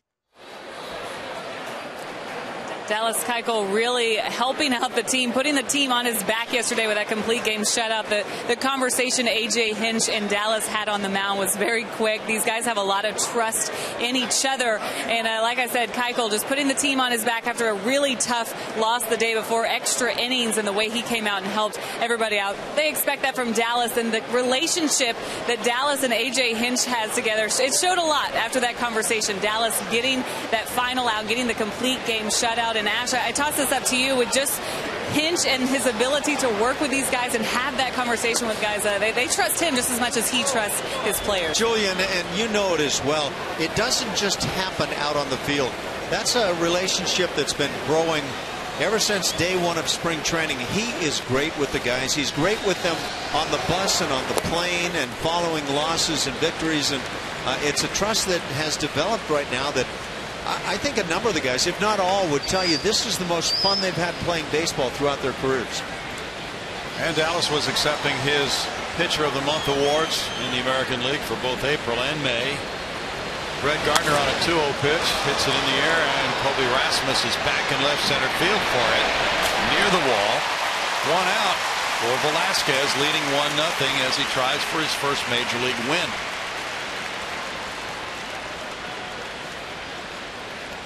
Vince Velasquez has really turned it around. I mean, we talked about 43 pitches in inning number 1 at Seattle, 93 pitches to go, 3 1/3, and now working and out into the 6th inning.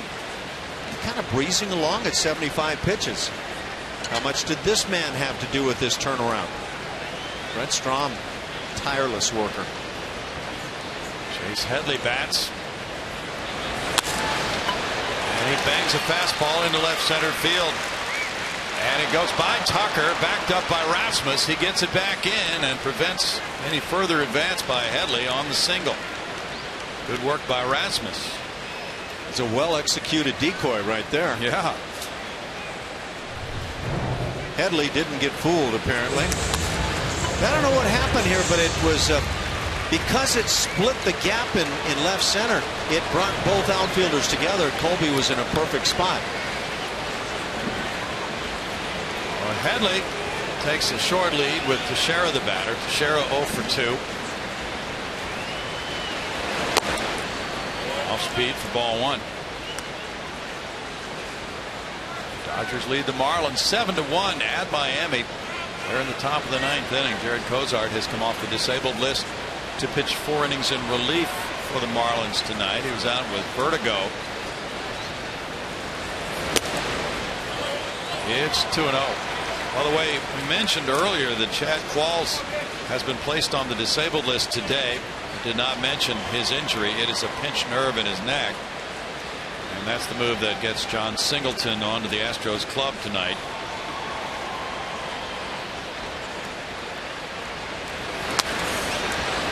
Smack foul.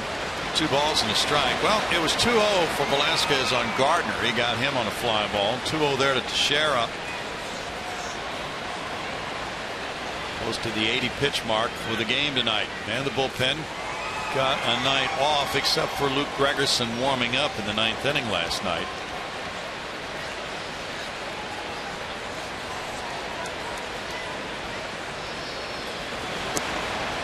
Three balls and a strike, and starting and then stopping, Headley goes back to first.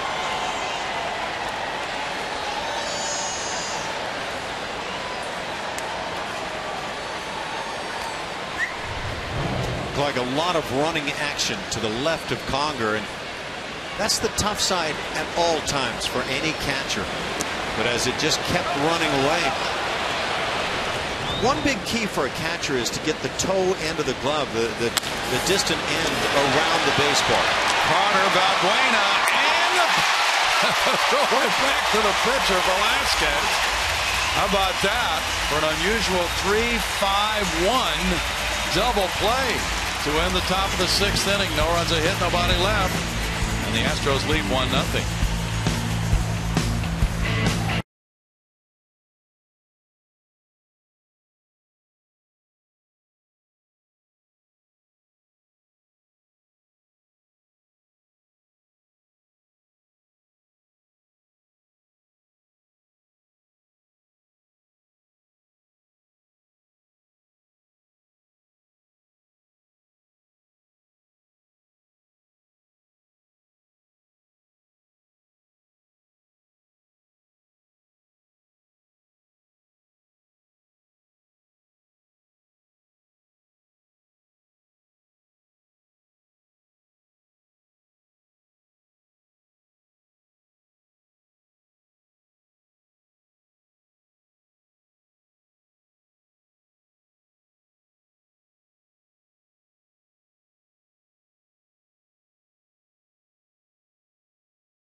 Create a memorable experience by treating your employees, hosting clients, or bringing your church or youth sports team to Minute Maid Park. With the Astros group tickets, call 1-877-9-ASTROS or visit astros.com/groups to reserve your group today. Very enjoyable to come out in a group. Carlos Correa has provided the only RBI in this 1-0 game. That was a single to center field in the 3rd inning with 2 outs. He's 1 for 2. Fouls it away. There's strike one for Nate Eovaldi. He's thrown a good percentage of strikes. He's still upper 90s, 97 on that one. Of his 74 pitches, 51 have been strikes. Correa, Altuve, Valbuena. 3 infielders due up here in the home 6th inning. Astros infielders have led the majors in homers. That's foul. No balls, 2 strikes. Probably, how many times have you written down in your scorebook that standard 3-5-1 double play? Never. That was so weird. But a good job by Vince Velasquez to get over and take that throw, as Carter got it to Valbuena at second, even though he's a third baseman. Very unusual 3-5-1, as you point out. Broken bat. Hanley.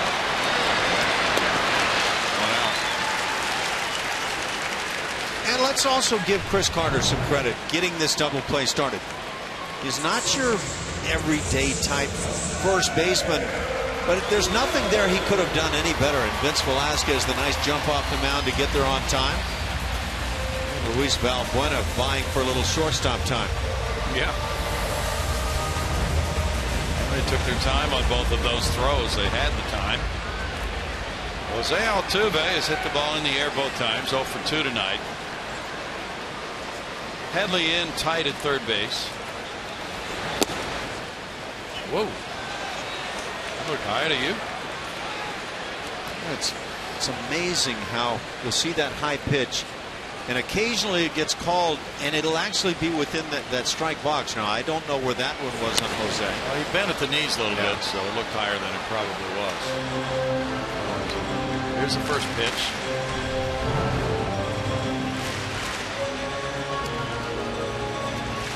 See, you got it still even a little bit of the baseball within that strike zone. And so for me, anytime the ball touches that box, you can call it a strike. Sure. He's one stitch touching it. That's it. Now, the way I always think of it is, if you rolled a ground ball down either baseline, right in foul territory, but a portion of the ball, a stitch, touched the bag. That's a fair ball. Same goes with the strike zone. What's Orban doing? What's he ever doing?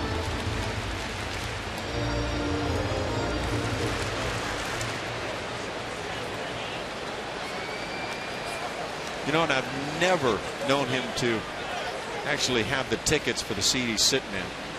Oh, no, he doesn't have tickets. He just drops in. Wins mascot of the year and thinks he can sit anywhere he wants. Hadley. Safe. Altuve beats it, and that gives him a 5-game hitting streak unless it's challenged and reversed. Does not appear that the Yankees are going to challenge.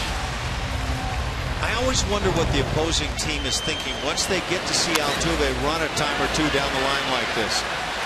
Gee, I didn't realize he was that fast. But that's what Jose does. No reason to challenge that one, actually. No, not a bit. And that's what I thought I saw the first time through. He has really come back running hard from that hamstring injury. Yeah, you'd never guess a week ago he was ailing.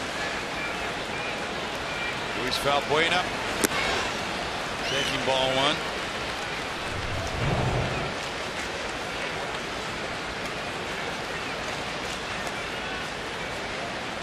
Hey, you gotta be kidding me. Really? He runs that fast? Well, Julia mentioned it earlier that Altuve became the first major leaguer this season to have 2 steals and 2 doubles in the same game. That was last night. That stat surprises me. Yeah. Oh, he was leaning. Stealing a base on Nate Eovaldi. That's a story. Runners are 0 for 1 against him this season. Wouldn't you have figured Ricky Henderson or Barry Bonds, or rather Bobby Bonds? You could go through a lot of names that would have had 2 doubles and a couple of steals in a game. Altuve starts and stops, and the pitch is a ball to Valbuena. Now it's 2-0. I'll tell you another reason that Eovaldi is having that kind of success. Brian McCann is much better throwing catcher than you might think of. You always hear about Brian McCann and the power game with the bat, but he throws well. Yankees have allowed only 24 stolen bases. They've played 73 games. Altuve is drawing a lot of attention from Eovaldi. Eovaldi has allowed only 2 steals on 7 tries since 2013. And that's the fewest steals allowed among major league pitchers with at least 300 innings in that amount of time. Well, that's really good. I think of Dallas Keuchel that way. He just doesn't enable teams to even try to run.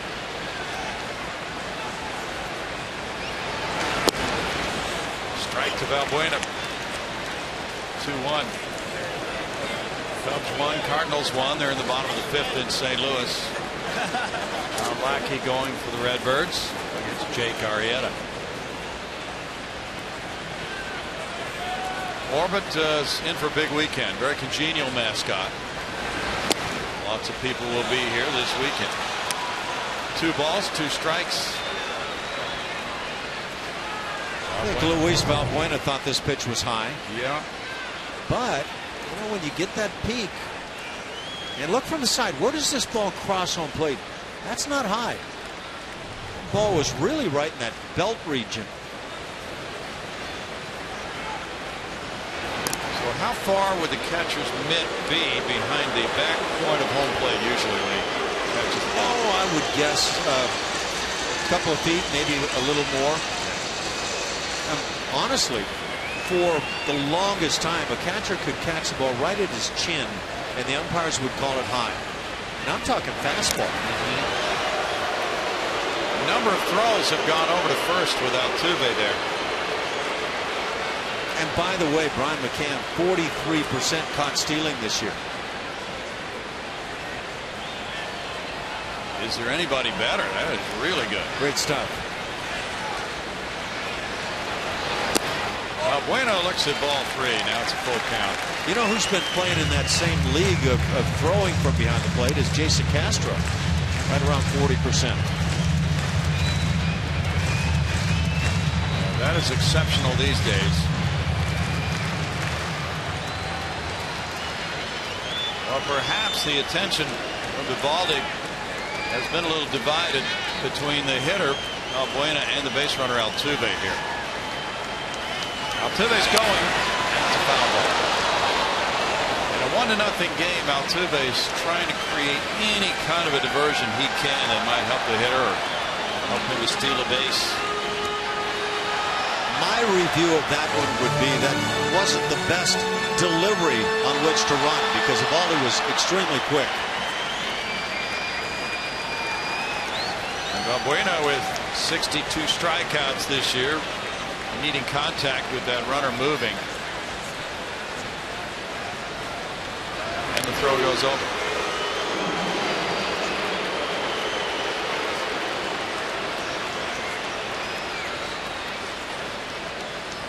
First game in this ballpark was an exhibition game between the Yankees and the Astros here in 2000. Roger Clemens for New York, Doc Gooden for Houston. Foul ball, and Altuve was on his way to second again. Roger Clemens was here last night, as was Andy Pettit, Mayor Giuliani. On an occasion when the Yankees make only one trip all year to Houston. What an honor, I would think, for Mayor Giuliani to come into Minute Maid Park here in Houston and be interviewed by Julia Morales. Oh. That's kind of top of the list, isn't it? Doesn't get any better than that. Altuve's going, and it's a strikeout. Here's a throw from McCann. Gregorius not in time, and it's a steal for Altuve. His 21st for the American League leader. And that is out number 2 on the strikeout of Balbuena. May I say that's one of the more impressive stolen bases you'll see for a guy. Because Eovaldi, you talked about all the numbers, quick to the plate, and Brian McCann was almost instantaneous getting rid of this baseball. And on the money.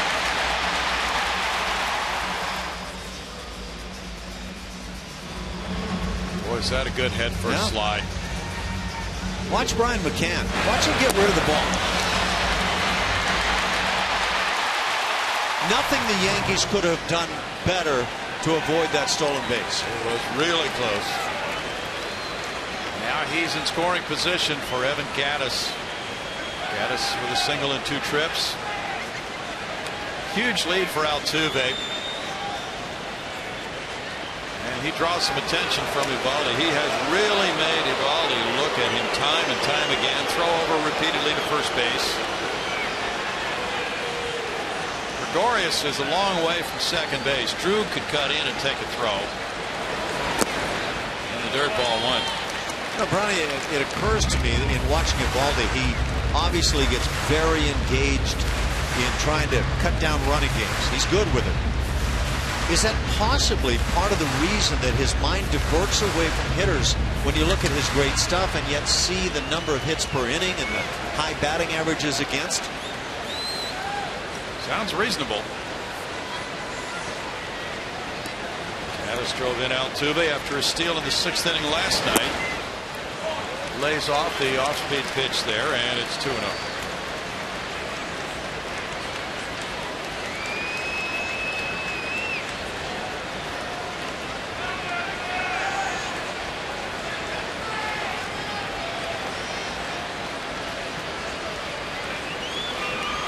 A couple of former catchers as managers. In the air, and here's Gregorius trying to track it down. Gardner coming. That's in for a hit, and it's 2-0. Altuve scores on the looping RBI single by Gattis, and the stolen base pays big dividends. Wouldn't you love to read the mind of Eovaldi and everybody on the Yankee side right now? That run scoring after Altuve hit a little infield dribbler and beats it out. Steals second base when the Yankees do everything right. And then Gattis hits the typical little quail that drops shallow in center field. Gregorius went a long way out into center. There's Stephen Drew doing his best, and center fielder Gardner picking it up. That's When your team scores that run, everybody says, great job, that's a great run. When you're on the other side, guys are saying, can you believe this? These guys are so lucky. Yeah, luck is not a bad thing to have on your side. Pitching coach Larry Rothschild made a visit to the mound. Lefty Chasen Shreve warming up in the bullpen. Colby Rasmus is 0 for 2. The infield shifts around. Gaddis 2 more hits tonight. He had 2 hits and 2 runs batted in last night. And it's ball 1. So Gaddis now with 46 runs batted in, nearing the midway point of the season. Continues to lead this club. He continues to get more and more hits like that with men in scoring position.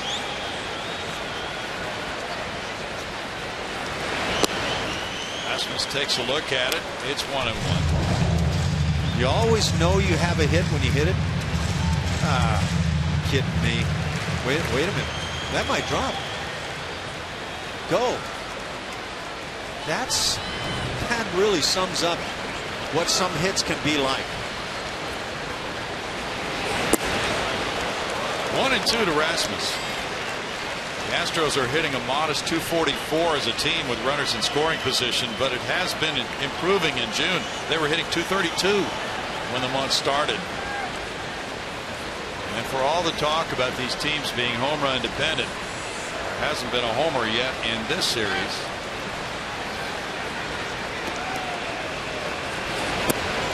In tight, and it's 2-2. Joe Girardi was asked about that the other day, because the Yankees essentially are built offensively pretty close to the way the Astros are built in terms of scoring roughly half their runs on homers. But he emphasized that the attention has gone there, and publicity's gone there, but there are ways that both these teams can create runs. The Astros being the different in the regard that they steal more bases than the Yankees. Altuve's steal was their 60th of the year. They lead the American League, and that was instrumental in scoring that run.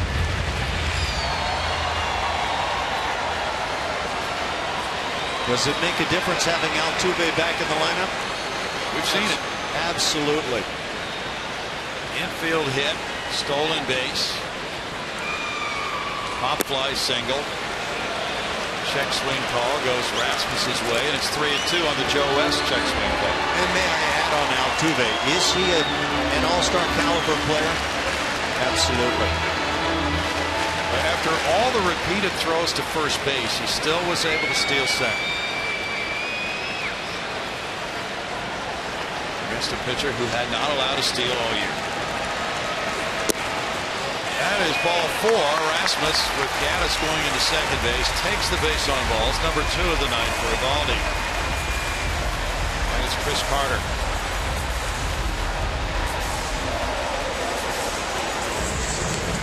Carter's 0 for 2, a fly ball to right and a strikeout swinging.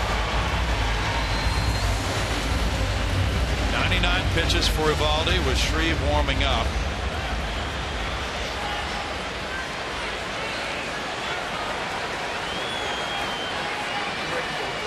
Preston Tucker's on deck.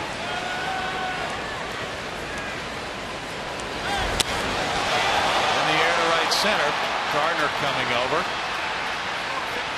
to end the Astros 6. They hustled their way to a run on 2 hits. They strand 2. They lead it 2-0 after 6.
very special moment earlier on the field today. It's our progressive fan of the game. It was a military homecoming. Sergeant Robert Reyna, who was returning after 9 months stationed in Korea with the U.S. Army, surprised his wife, Anna, his son, Andrew, who's 3, and his mother, father, sister, all on the field. He had a special message for him that played on the Jumbotron, but of course popped out.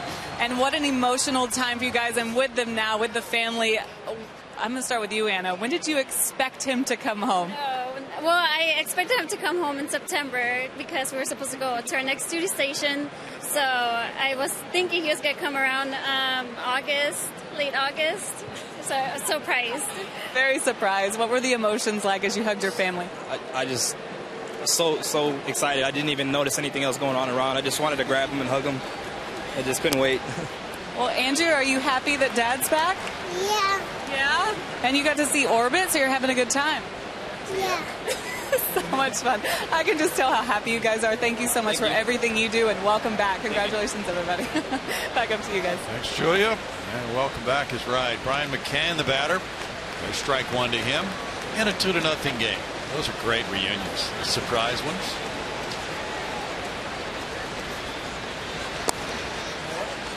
Velasquez runs the count to 1-1 by missing with that pitch. Such a happy time for that family.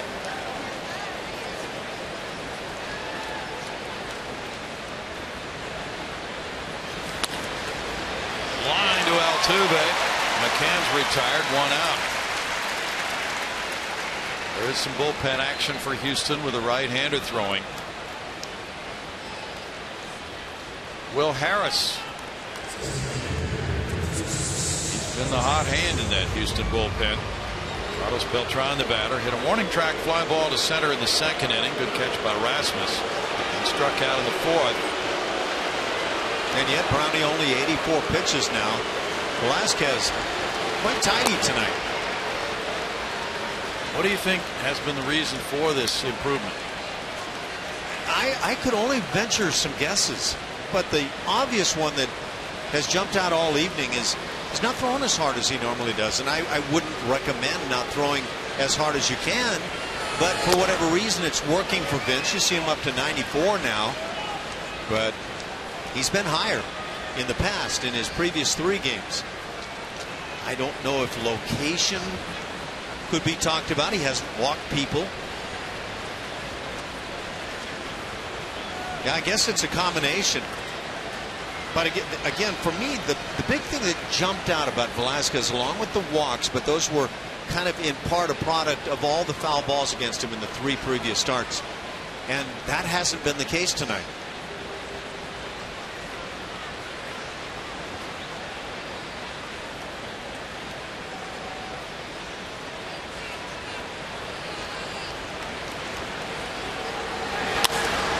Pitch is hit into left center field. Rasmus gets it back in on the single by Beltran. He's now 1 for 3. And Garrett Jones will bat. But one thing I could not say is that this has been a turnaround based on a philosophy change to throw more sliders. Just he's thrown a few tonight. It's pretty hitting by a really good looking hitter through the years. I don't know if he was trying to hit one through the left side, but he got a pitch where that turned out to be what he did.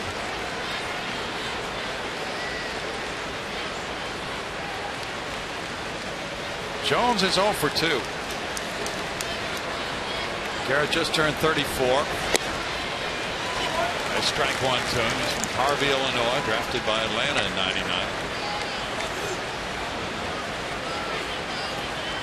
He had back-to-back 21 home run seasons with the Pirates in '09 and 2010. Hit 27 in 2012. That's a looping line drive hit in front of George Springer in right field. Runners at first and second, 1 out now for Young.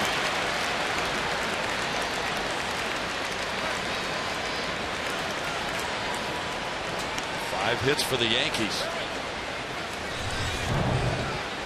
This ball's not rammed into right field. It looked like probably the changeup down. A pitch that Vince has a chance to use very well, but you can see how Jones went all the way down to get enough of this to hit it into right. A.J. Hinch comes out. 89 pitches will be it for Vince Velasquez. It could be his first major league win as he turns it over to the bullpen. With runners at first and second and one out, leading 2-0 here in the 7th inning before an appreciative crowd at Minute Maid Park. Back in a moment.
On base, so the Astros go out with their AT&T call to the bullpen, and they turned into a guy that's been so good this year, Will Harris. 30th game on the year. He's a perfect 4-0, ERA immaculate at 0.78. That whip just means he hasn't had many base runners at all against him. The 0.97 batting average against, second lowest among major league relievers, and here in the month he's 3-0 with a 169. One of the big reasons this Astros pen has been so good, and that the Astros have been able to accomplish what they have. The infield has shifted around. Chris Young, the batter, he's 1 for 2. Runners at first and second and 1 out.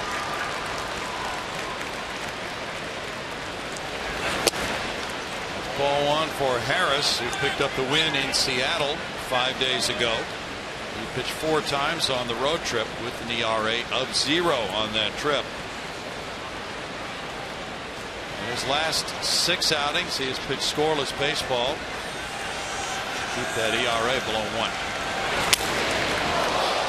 Broken bat. The ball rolls about 12 feet. 1-1. Like a bowling ball coming off that bat. It did. Right off the end. That was, you talk about English. That's the type of ball that creates that cupped into the bat. If you hit it right off the end, just splits the barrel down. Harris has come in for more and more key relief appearances with his outstanding work this year. He's retired the first batter 21 of 29 times. In the air, deep to left field. Tucker will look up, and that gives the Yankees a 3-2 lead. A 3-run homer by Houston native Chris Young,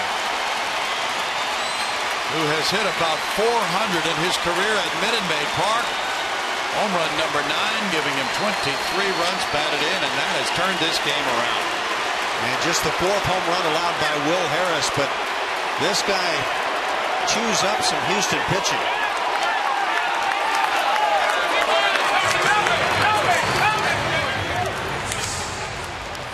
A one-swing turnaround for the Yankees, and sometimes that's all it takes. They lead at 3-2. And D.D. Gregorius is the batter. He's 0 for 2.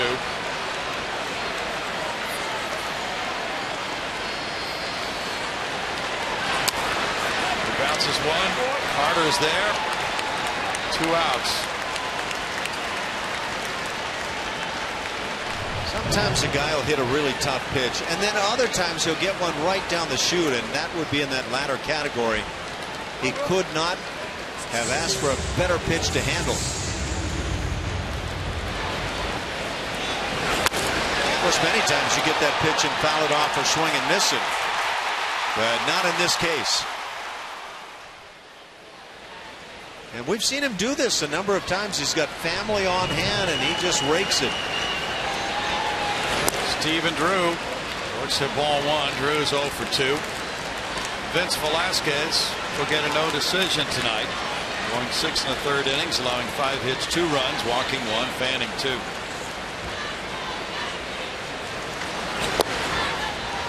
Off the plate, and it's 2-0. The Yankees have just hit their 99th home run of the season. The Astros lead the majors with 107. The Yankees are second.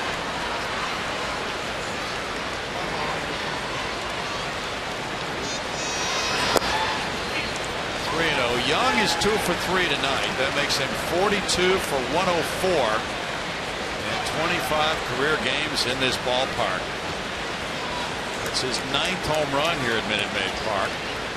Not too far from where he went to high school in Bel Air. In for a strike, 3-1. Chris Young gets in the batter's box at Minute Maid Park. It is magical.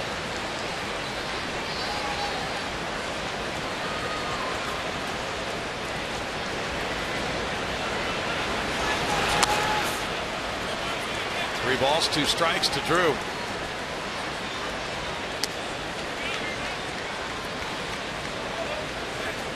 He's a lifetime .235 hitter, Chris Young, and yet right around .400 lifetime here at Minute Maid Park. Something transformative about him coming back home.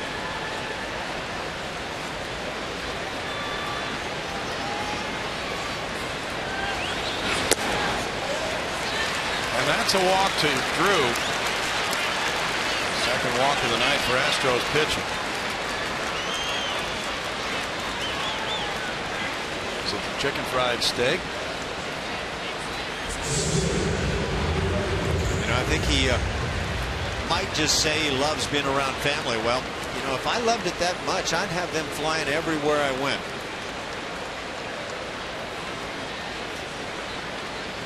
Now Gardner bats for the 4th time. He's 1 for 3, a double in the 3rd inning.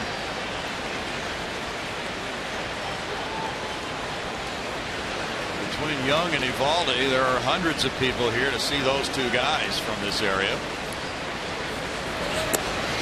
Evaldi had tickets for more than 100 people tonight. Chris Young once again. See the spot there that Hank Conger set up for? He wants it down and away, and then just winds up reaching right back to the heart of the plate. I don't know. Sometimes you get a guy that you know is hot against you, and that pitch winds up there. Foul by Gardner. It's 1-1.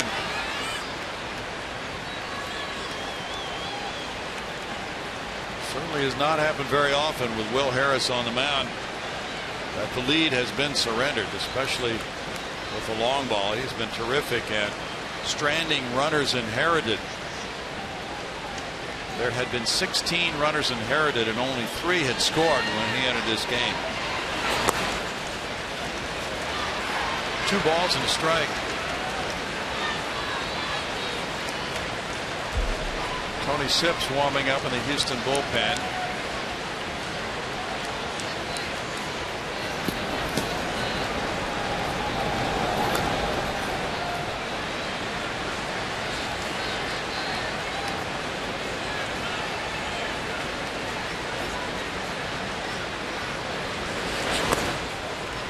Now 3-1.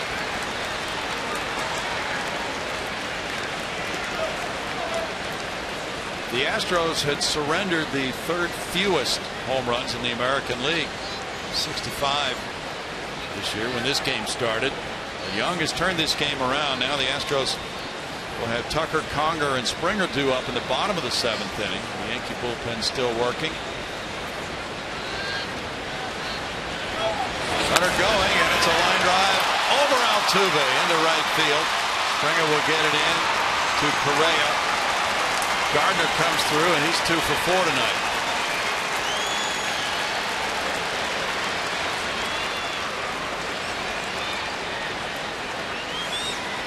Chase Headley up next. Altuve goes up. He tries to get on the top rung, and he came up just shy. Saw that extra kick there after getting airborne. A.J. Hinch is coming out, and he wants Tony Sipp to come in to turn around Headley, the switch hitter. Well, it's not the usual night for Will Harris, who's just been nails all year. Giving up the go-ahead homer to Young. Then, after 1 out, walking Drew and allowing a single to Gardner. The Astros hope Sipp can get this final out of the inning, and then they can get things turned around headed to the bottom of the 7th. But they have work to do when Sipp throws his first pitch in just a moment.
Pitcher now on in the inning, and Vince Velasquez probably, a lot of people will say, deserved more, and his effort says he was clearly the best he has been to this point in the big leagues. Came into the inning leading 2-0, gave up a couple of base runners before being removed, but I'll tell you what, he was sharp all evening long, cut down on total pitches, had a little defense behind him, started by Chris Carter. And when it's all said and done, I think he leaves a very bright ray of hope for this rotation. There was an outstanding effort by Velasquez. Now Tony Sipp in 29 games, 2-3 with a 2.67 ERA.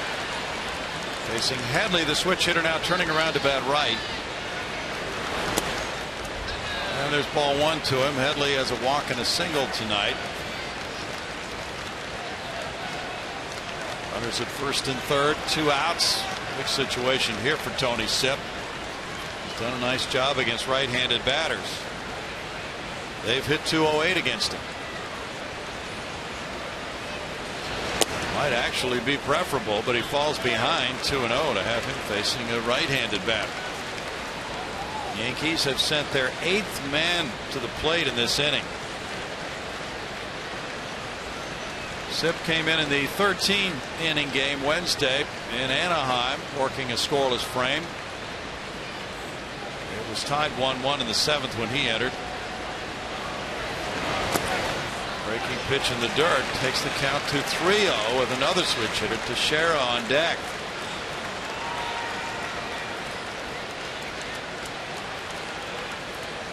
Sipp has not given up a run in 7 of his last 10 appearances, but now it's the inherited runners that are of the major concern. Headley's driven in 27 this year. That's in. No, that's ball 4. Looked like it cut across the plate, but it's a 4-pitch walk, and now the bases are loaded for Teixeira.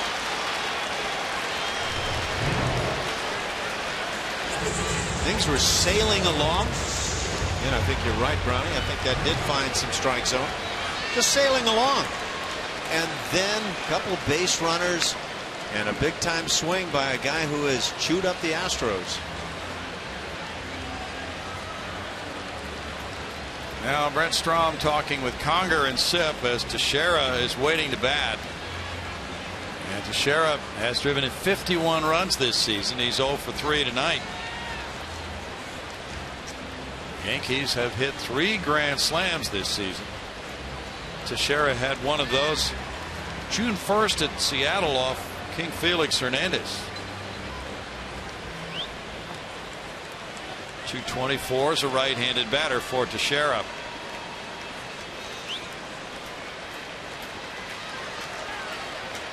The overshift is on as the 9th Yankee to bat here in the 7th inning is Teixeira.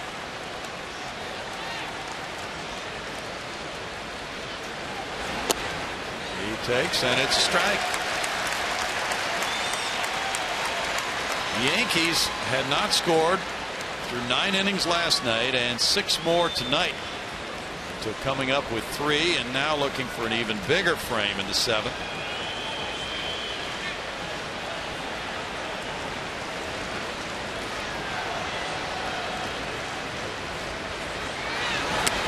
Sheriff fouls it back.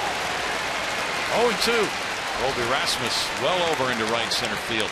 That Teixeira didn't get cheated right there. Got a fastball up. You oftentimes hear the comment from a pitcher, only made one bad pitch tonight. Well, a lot of times bad pitches just simply get fouled back. Teixeira has hit 9 career grand slams.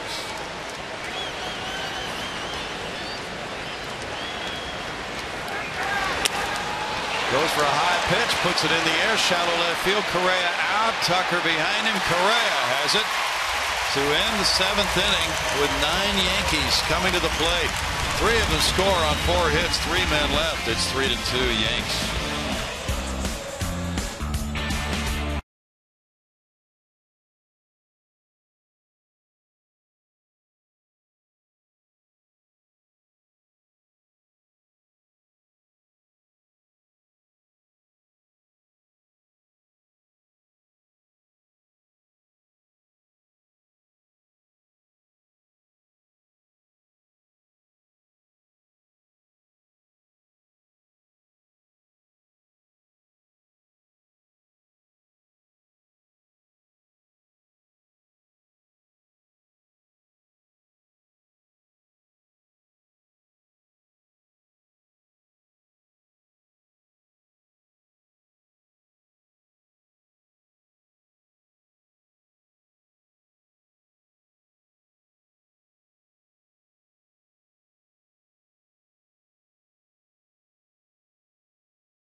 By M.D. Anderson. Craig Biggio makes his Major League debut on June 26, 1988 with a walk, stolen base, scored a run as the Astros beat the Giants 3-0, beginning a career that would eventually lead to the Hall of Fame. Well over 3,000 hits. Leader in the National League for leadoff home runs, and every pitcher around Major League Baseball that faced him paid the price at some point. What a tremendous career for Craig Biggio.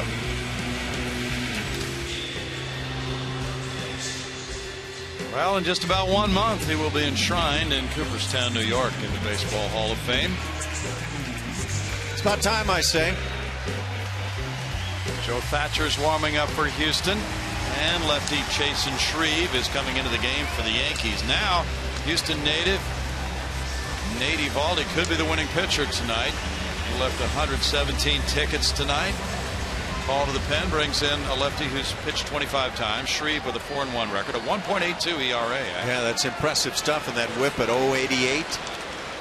Lefties haven't done much against him. Righties have barely gotten off the floor against this lefty. Preston Tucker's 0 for 2 tonight. And that's outside for ball 1. Eovaldi is in line for win number 7 of the season. Yankee bullpen 11-8 with a 3.59 ERA. Anchored by closer Dellin Betances with Andrew Miller on the disabled list now. In for a strike, and it's 1-1. Eovaldi gets a quality start for the second straight time out. Conger's on deck. George Springer due up third with the shift on for Tucker. He swings at a pitch in the dirt. 1-2. Something has happened here in the past couple of weeks for Preston Tucker. When he first showed up with the ball club, he was directly to the baseball with that barrel. Right now, I see the front elbow flying upward a lot of times, and it opens the front side, and just a different look for Preston.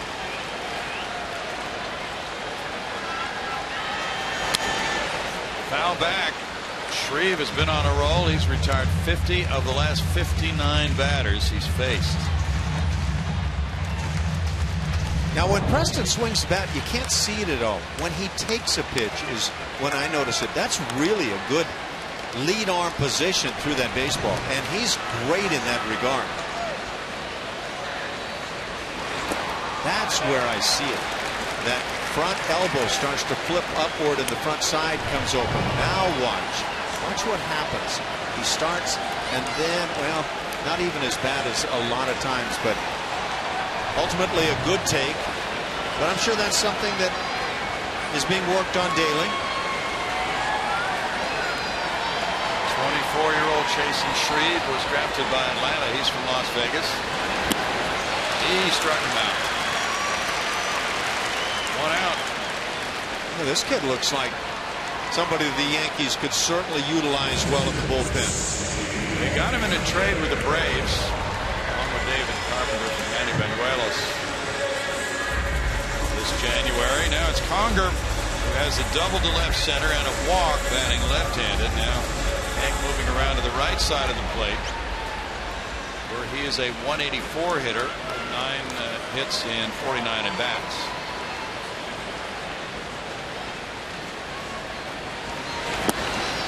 Strike 1.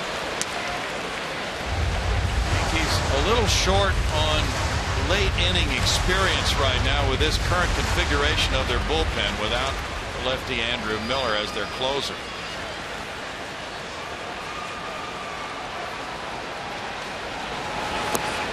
Off the plate, and it's 1-1. And that's why last night's starter, Adam Warren, could be in the bullpen soon. This week it's a 6-man rotation for the Yankees, but they do not plan on going with 6 beyond this turn to the rotation. Brownie, this Yankees team is easily in contention right now. And yet they've done it with basically without CC Sabathia, who's 3-7, and Masahiro Tanaka, who's 4-3 in a 5-7, or make that a 3.17 ERA. So he's pitched well when he's been out there, just 8 starts. But if they get that starting rotation short up, they're going to make a lot of noise. In for a strike, and Conger is strikeout victim number 2 in a row for Shreve.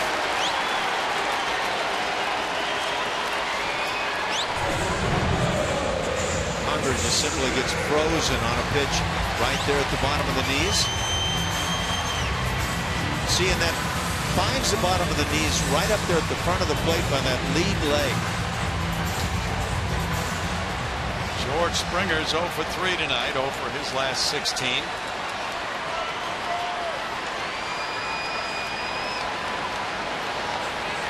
Carlos Correa on deck. It almost hit him, ball 1. Dodgers beat the Marlins. Marlins at Miami 7-1. Brett Anderson the winner with 10 strikeouts in 7 innings. Scott Van Slyke hit his 4th home run. Dodgers are looking good right now, 42-33. Padres are fading. That managerial change has worked wonders, huh? Oh boy. Yeah, you hate to blame any one guy, but oftentimes that's a futile attempt for a club. A.J. Preller had a winter makeover of the Padres. Got a terrific outfield assembled, and that has blown up on him. Fly ball near the right field line. That's foul. 2 balls and a strike for George Springer.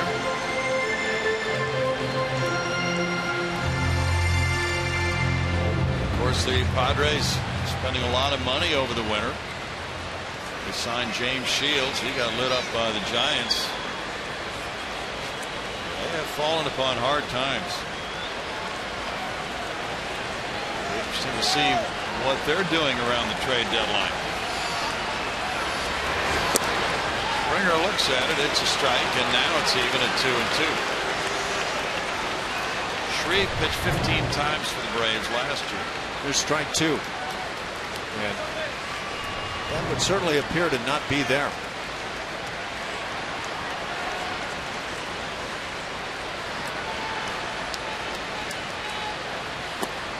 Close one, ball 3, and it's a full count to George. He's walked 38 times. The Orioles beat the Indians 4-3 in Baltimore. Verge of 5 games over 500. A.J. Hardy hit his 3rd home run. Big pitch here to Springer in a 1-run game. And it's a strikeout. Shreve strikes out the side in the 7th. The Yankees lead at 3-2.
A game live or on demand in true HD on over 400 mobile and connected devices with MLB.TV Premium. Real-time highlights, live look-ins, pitch tracking, and more. Blackout and other restrictions apply. Visit MLB.TV for your details. Well, this Friday night crowd will be treated to fireworks after the game, and this game is a good one. It's 3-2. The Yankees lead it. They got the lead on a Chris Young 3-run 7th-inning homer. Now here's Joe Thatcher into work the 8th. He is pitcher number 4 for A.J. Hinch tonight. 1-2 with a 2.25 ERA. Lefties having a real rough time against him. No extra base hits for the lefties against Sling and Joe, and just 1 hit allowed on the recent road trip. He's been a big part of that bullpen.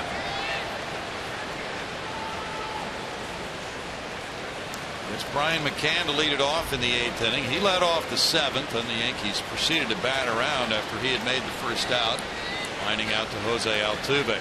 McCann is 0 for 3 tonight.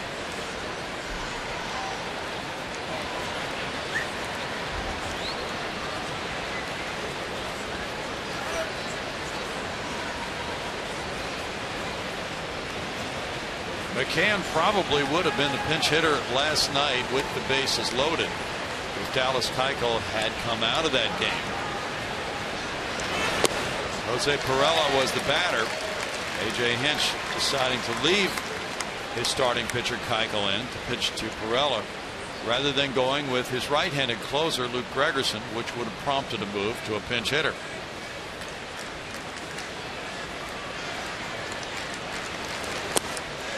There's a swing by McCann and an 0-2 count for Thatcher. Yeah, that was really an intriguing part of the ball game because the Yankees had an all left-handed bench, and A.J. Hinch was keenly aware of that. He did not want to play into that game. Tonight it's an all right-handed bench for Girardi. 1 ball, 2 strikes. Will Harris in 1/3 of an inning, 2 hits, 1 run with 1 walk, no strikeouts. Tony Sipp 1/3 of an inning, no hits, no run, 1 walk, no strikeouts.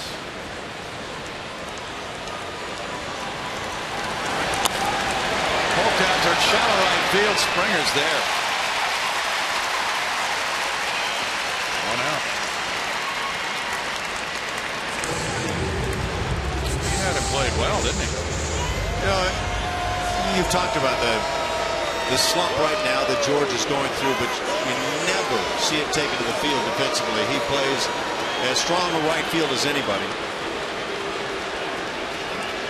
Carlos Beltran is 1 for 3.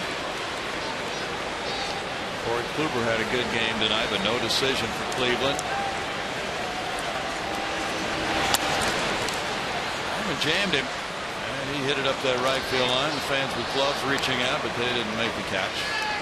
Strike 1 to Carlos. He did. When the opportunity comes your way, make the play.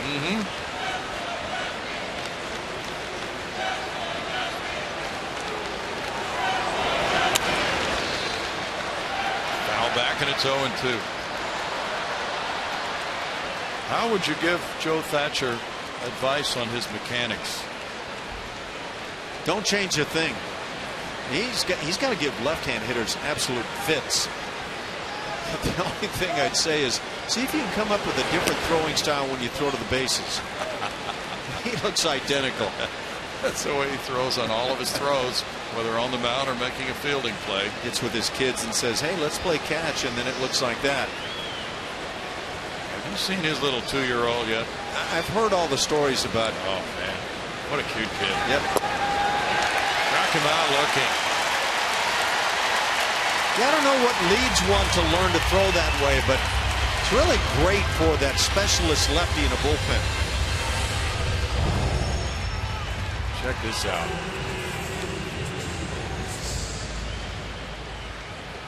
Unusual the way he releases the baseball, no question, but great success. It takes tremendous coordination to throw from that delivery. Garrett Jones 1 for 3. Strike 1. Nationals beat the Phillies 5-2. Max Scherzer going to 9-5. He had a no-hitter through 6 after his no-hitter last time out, so that made it interesting. Drew Storen got his 22nd save. There are rumors that the Nationals might be trading for bullpen help.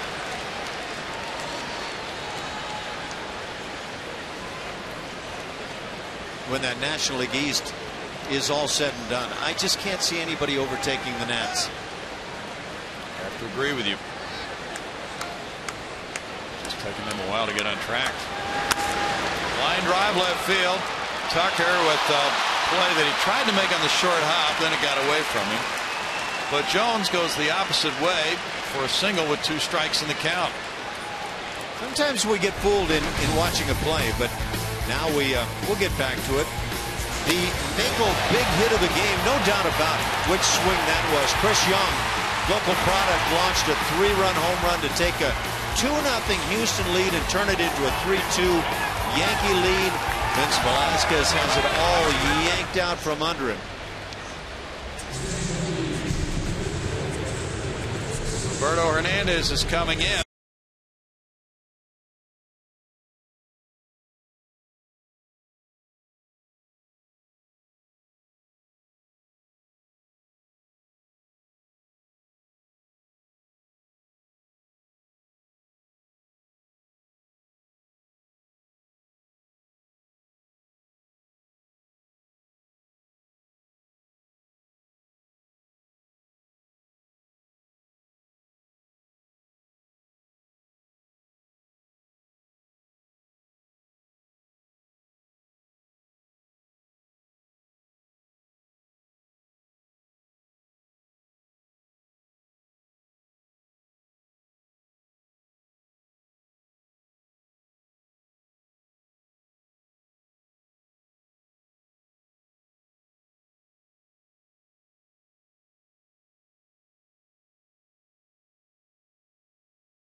With a runner at first, Garrett Jones, 2 outs in the 8th. And pitcher number 5 of the night is Roberto Hernandez for A.J. Hinch, coming in to face Chris Young. And Roberto Hernandez in his 15th game now, 11 as a starter. 2-5, 474. As a reliever, though, he's done a nice job. 113, that Ernie. And 287 the opponent's batting average against with 9 home runs, so he's got some tidying up to do there. This will be his 4th relief appearance since he was taken out of the starting rotation. He began the season as the number 5 starter. Young showing bunt, takes a ball. I think generally you would say Roberto became the long man in the pen, so this kind of an outing, a 1-run game in the 8th inning, quite unusual. Young is 0 for 5 against Hernandez. Well, Chad Qualls went on the disabled list earlier tonight before this game. So A.J. Hinch now is down a reliever. He had 8, now he's going with a 7-man bullpen. So the roles may change a little bit without Qualls. 2-0. Gregorius is on deck.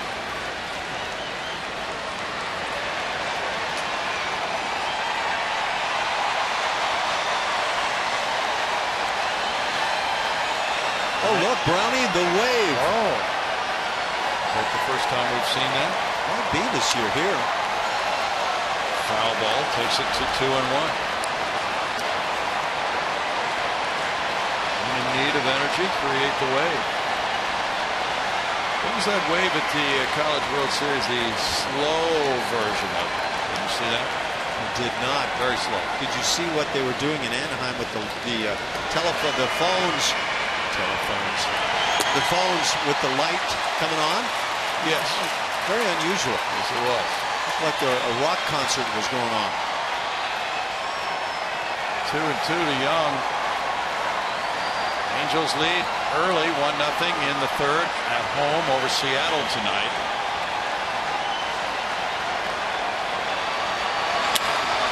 That's going to be in for a hit.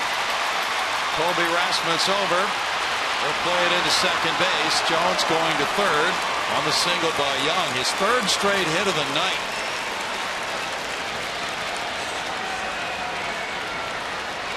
And again now over the 400 mark lifetime in this ballpark. And just generally raking Astros pitching. Conger wants it down and away.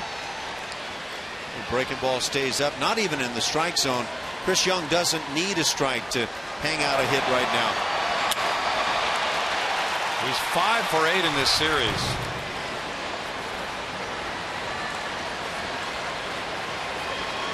And Gregorius bats. Gregorius is 0 for 3. Young is 2 for 2 in stolen bases. Valbuena in tight. It's strike 1 for Hernandez. Astros relievers are 15 and 11 with a 2.61 ERA.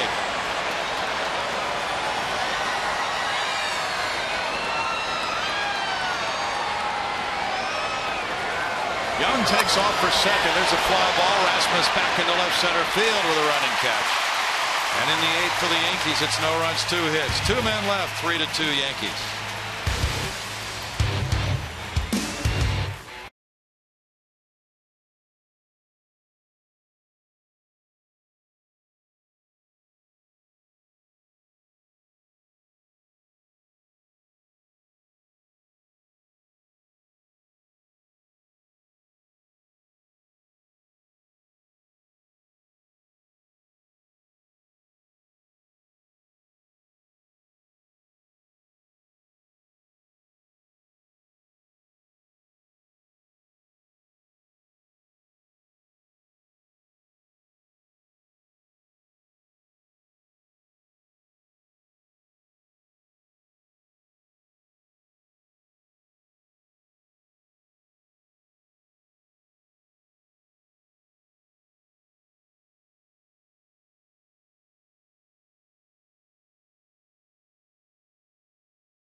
They need your help to retake the lead for the second base all-star starting position for the American League. Make Houston proud and vote Altuve now at Astros.com/vote. Altuve 1 for 3 tonight, beating up the throw at first earlier, got a stolen base as well, and he looks to make it a multi-hit game here. AJ Hinch saying before actually last night, he said he's playing with the bounce in his step again. So the speed in the bat is back for the Houston Astros. He's boosting the middle of the order, and his team has a complete lineup, but AJ did say that it feels a little bit incomplete without him. So obviously Jose Altuve missed by this Astros club. Good to have him back and healthy, guys. And he can be a factor here in the bottom of the 8th inning. The Yankees call in lefty Justin Wilson from their bullpen. He's a hard thrower. He's 2-0 with a 3.16 ERA. And again, a left-hander that chews up righties, hitting just 160 against him. They've got a couple of lefties that are unique in that pen. Facing righties, Correa and Altuve. And there is strike 1 in the mid-90s. Shreve struck out the side in his 1 hitless inning.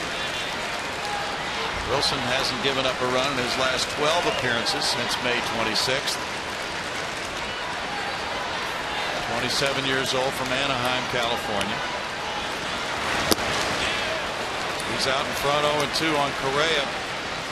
Wilson went to Fresno State, pitched for the 08 College World Series championship team there. 5th round pick of the Pirates in 08, traded to the Yankees last fall for Francisco Cervelli.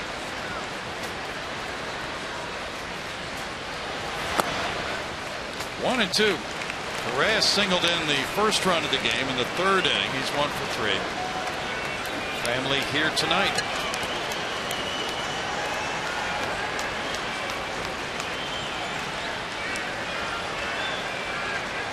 Gardner's in right center.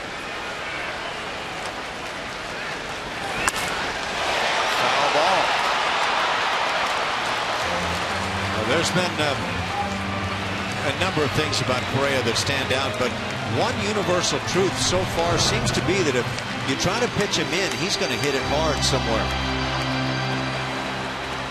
He is awfully quick.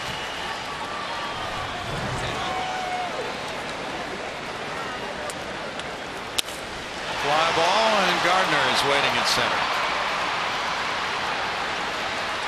One out for Wilson. The Yankees have used 23 pitchers in the month of June. That's the most they've ever used in a calendar month other than September with expanded rosters.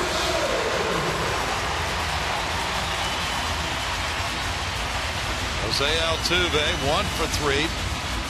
An infield hit, a steal, a run scored on the Gaddis single in the 6th inning. That made it 2-0. But then Chris Young's 3-run homer in the 7th gave the Yankees the upper hand.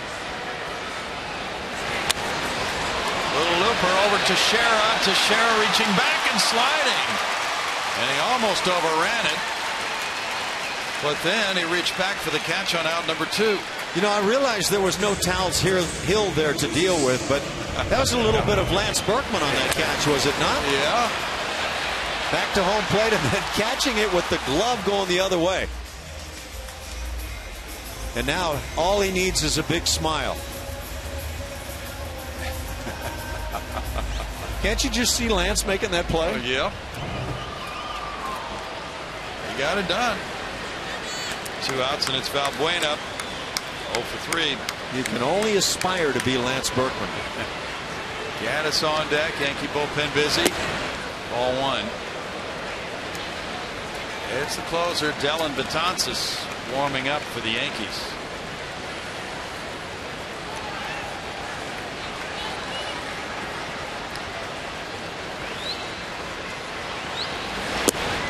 Valbuena takes a close one for ball 2.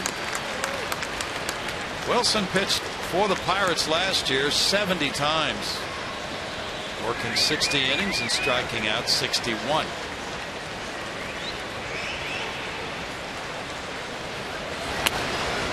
Foul ball. That takes the count to 2-1. Pirates won tonight in the 10th at home over Atlanta 3-2, giving Mark Melancon his first win of the year.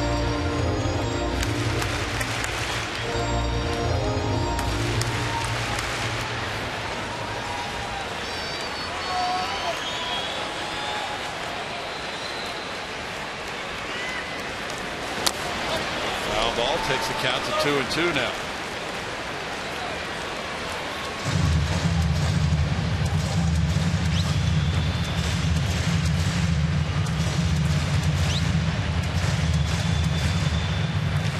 Astros have won 3 games this season when they've trailed after 7.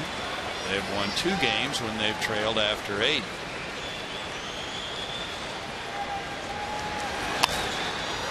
Away, man. Valbuena continues to battle here against Wilson. Red Sox beat the Rays at Tampa Bay's home field, Tropicana Field in St. Pete, in 10, 4-3.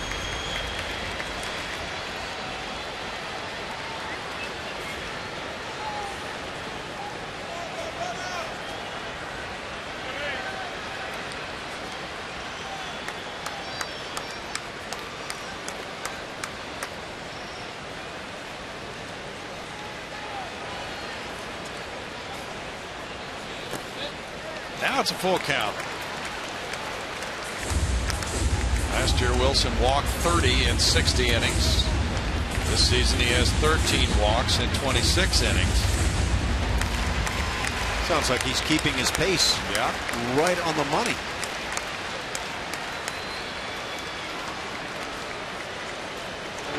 You can't call him 50 Cent, but he is 50%. Yeah. The Yankees lead the majors with 10 players making their major league debuts this season. That is an un-Yankee-like statistic. Foul ball out of play.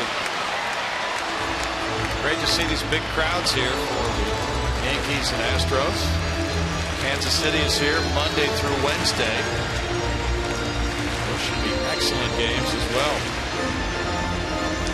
Can't make it out for this weekend series.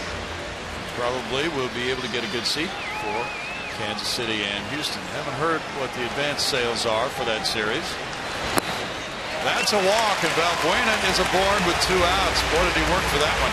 Certainly did. And again, against a left-hander that can be mighty tough, especially though on the right-hand hitters. Watch every out-of-market game live or on demand in true HD on over 400 mobile and connected devices with MLB.TV Premium. Real-time highlights, live look-ins, pitch tracking, and more. Blackout and other restrictions apply. Visit MLB.TV for your gory details. Joe Girardi came right out after the walk. Valbuena has ended the night for Wilson by coaxing that walk. And with 2 outs here in the 8th inning and a runner at first, he's going with his closer, Dellin Betances. Will be back with the score, 3-2 Yankees.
With 2 outs, and Dellin Betances comes on. This 27-year-old is putting up some historic-like numbers now. Last year 70 games, a 1.40 ERA. This year, 32 games, 1.25 the ERA. He's allowed 14 hits in 36 innings. Great stuff. As we promised earlier in the game, it's Miller time. It's brought to you by Miller Lite. Evan Gannis has had 2 hits, and he's driven in a run tonight. Had another big night last night. He hunts the fastballs, and he'll be getting some high-octane stuff from Dellin Betances right now. Betances throws his fastball at least 96 most of the time. He's been on a strikeout jag lately. Eases that one in there, and it's strike 1. He has struck out 24 of his last 51 batters faced. Leads all major league relief pitchers with 59 punch-outs. That's in 36 innings. Batting average 116 against Betances. Runner going, and it's a strike with no play on Valbuena, who steals it. His second of the season. Marwin Gonzalez has come in to pinch run. Gonzalez gets the steal. You know, that's really surprising under this circumstance where Marwin represents the tying run, that went uncontested. 3rd steal of the year for Marwin, but the count's 0-2 now.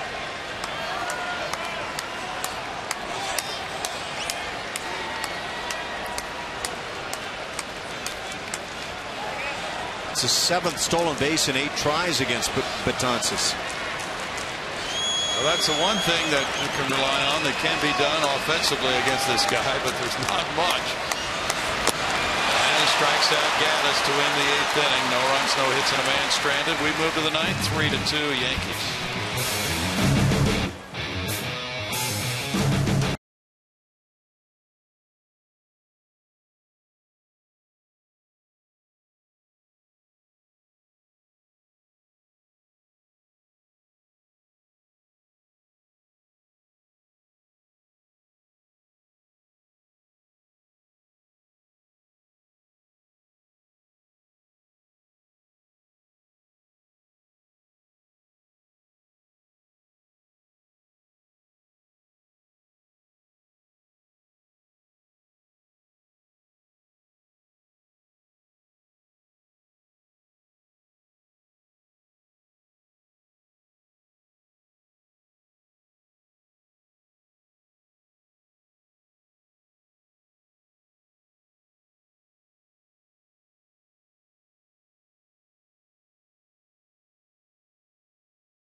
Book your low fare now at southwest.com.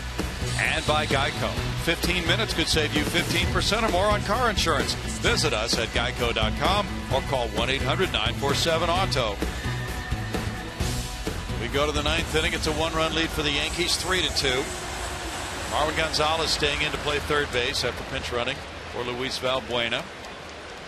Roberto Hernandez still on the mound as the number 9 hitter. Stephen Drew leads it off in the Yankee ninth. Is 0 for 2 with a walk.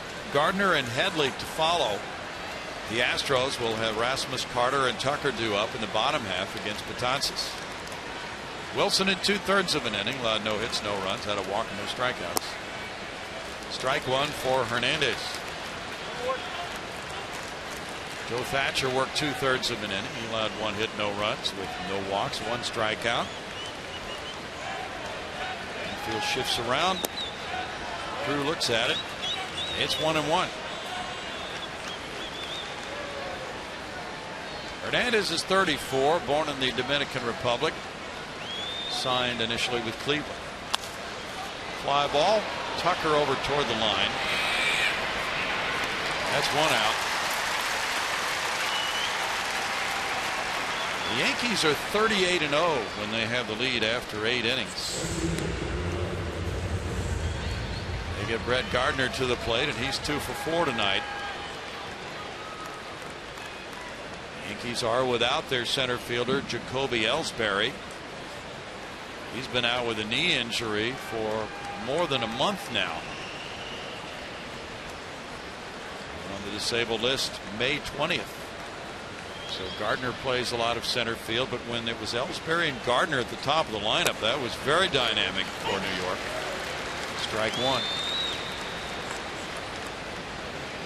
The Angels lead the Mariners 1-0. They're in the 4th inning now in Anaheim, and Matt Shoemaker has the shutout going against Taijuan Walker. Mike Trout hit his 19th homer.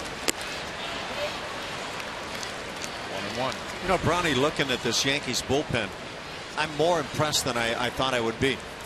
They're without their closer, Andrew Miller. Dylan Betances is almost unhittable, and Shreve and Wilson came in and have dominant looking stuff, and we saw some of the numbers. Right-hand hitters against those 2 lefties not doing a thing.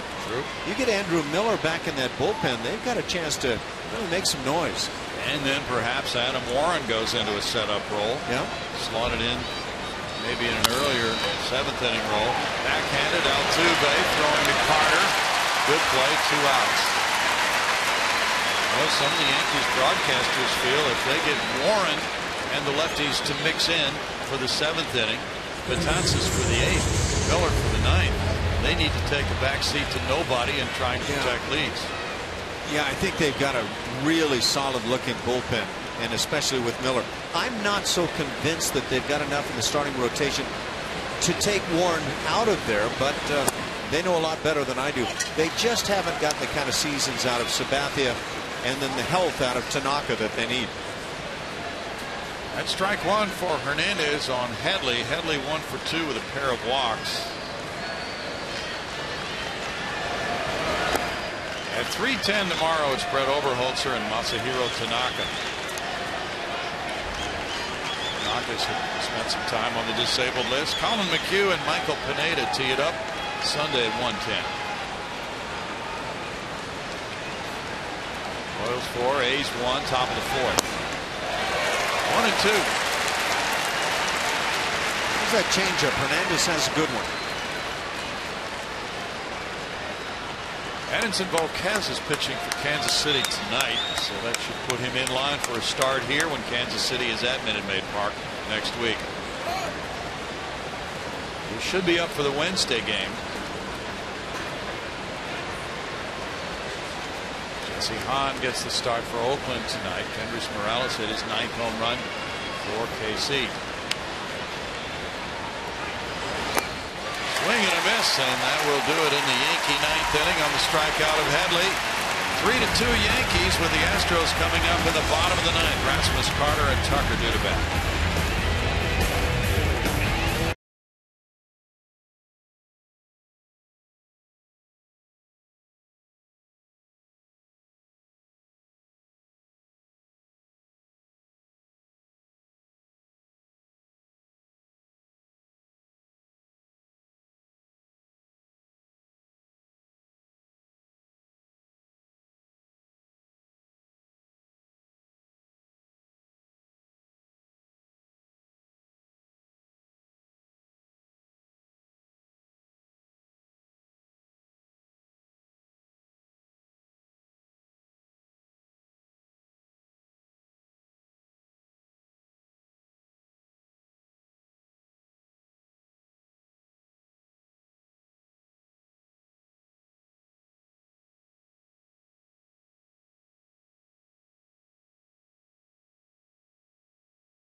2.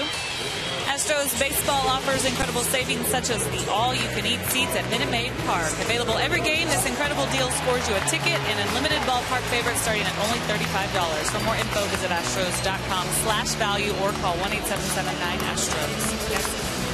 Thanks, Julia. Bottom of the 9th. 3-2 lead for the Yankees. Colby Rasmus is the batter. He's 0 for 2 with a walk. Dylan Betances looks in for his sign for Brian McCann with 3 infielders between first and second base. In the overshift for Rasmus. That is strike 1, and Headley's in on the grass at third base to guard against the leadoff bunt try by Rasmus. Rasmus put down a bunt hit in the 6th inning last night. Strokes this one, and it's foul outside third, 0-2. Good effort right there by Colby. You know, it's a battle of opposing forces right here. The Astros lead the major leagues in home runs. Dylan Betances is now facing his 142nd hitter of the season and is yet to allow a long ball. Upstairs 1-2, and this 27-year-old right-hander from New York, broke Mariano Rivera's strikeout record last year for the Yankees. 135 punch-outs in 90 innings last year for the big 6'8" right-hander. 2-2 now to Rasmus. This Carter on deck. It was a nice layoff by Colby.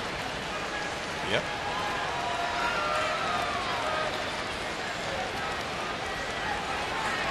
Walk last time up on a 3-2 count.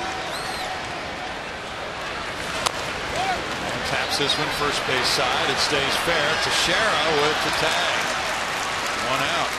Mark Teixeira did what you had to do on that play, because that ball was likely going to kick foul. Teixeira charged like crazy to come up and grab it while it was still a fair ball and then make the tag. Watch him come on this ball. Little chopper. Colby realizes, I better go. Here comes Teixeira just digging toward the ball, and once he grabbed it, he's got his first out of the inning.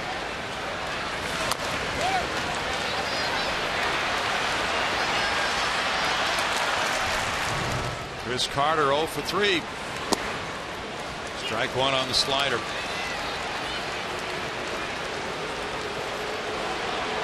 Betances went his first 26 appearances this season without allowing an earned run, 29 1/3 innings. That set a Yankee club record to open a season. 1-1.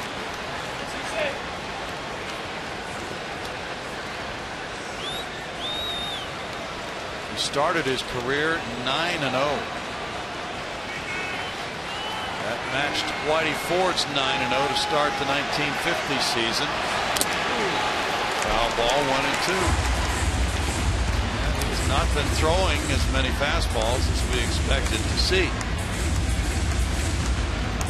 That's been a load of breaking balls, I guess primarily the slider.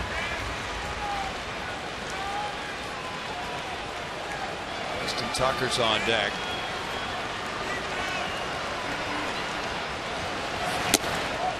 Up to Carter. It's 2-2. It's the gas at 98. So you've always got to have that in the back of your mind, if not the forefront, as a hitter. Betances faced the Astros twice last year. Did not give up a run in those 2 games.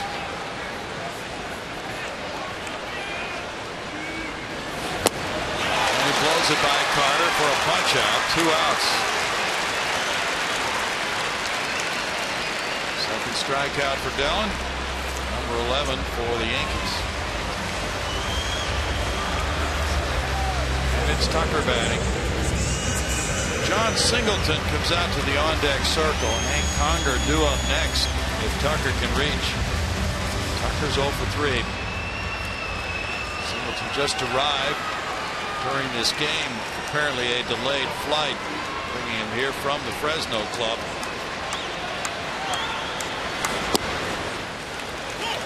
Strike 1.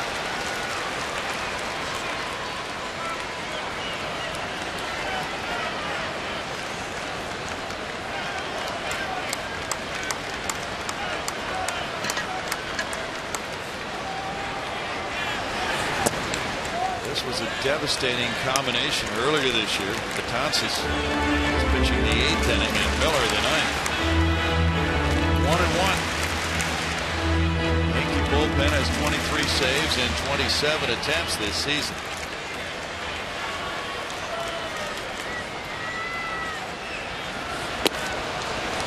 In for strike 2. And now the Astros down to their final strike in this game. That might have been the hanger you want to get.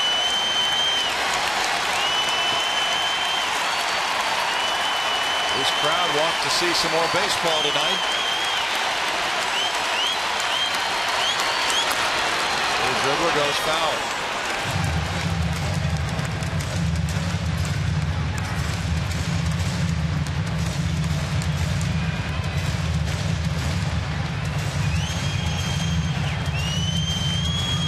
Preston Tucker has hit 2 pinch hit home runs of his 4 major league long balls. He's come through in the clutch a few times.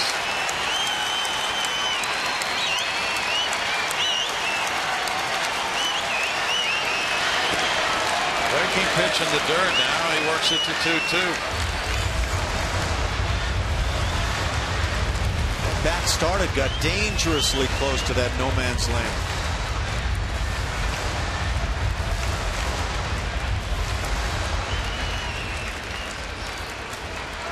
Second baseman Drew is in shallow right field.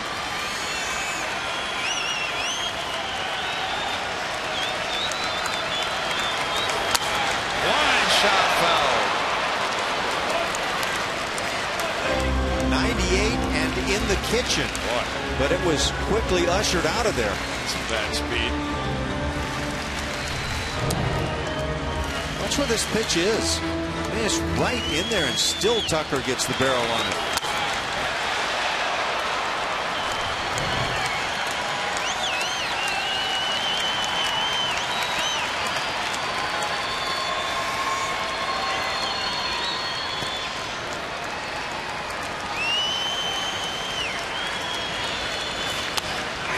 Soft fly ball out to shallow right center field. 4 different players going for it. Drew is there to win the game. And the Yankees have squared the series by taking this one 3-2. A combination of Houston natives. Nate Evaldi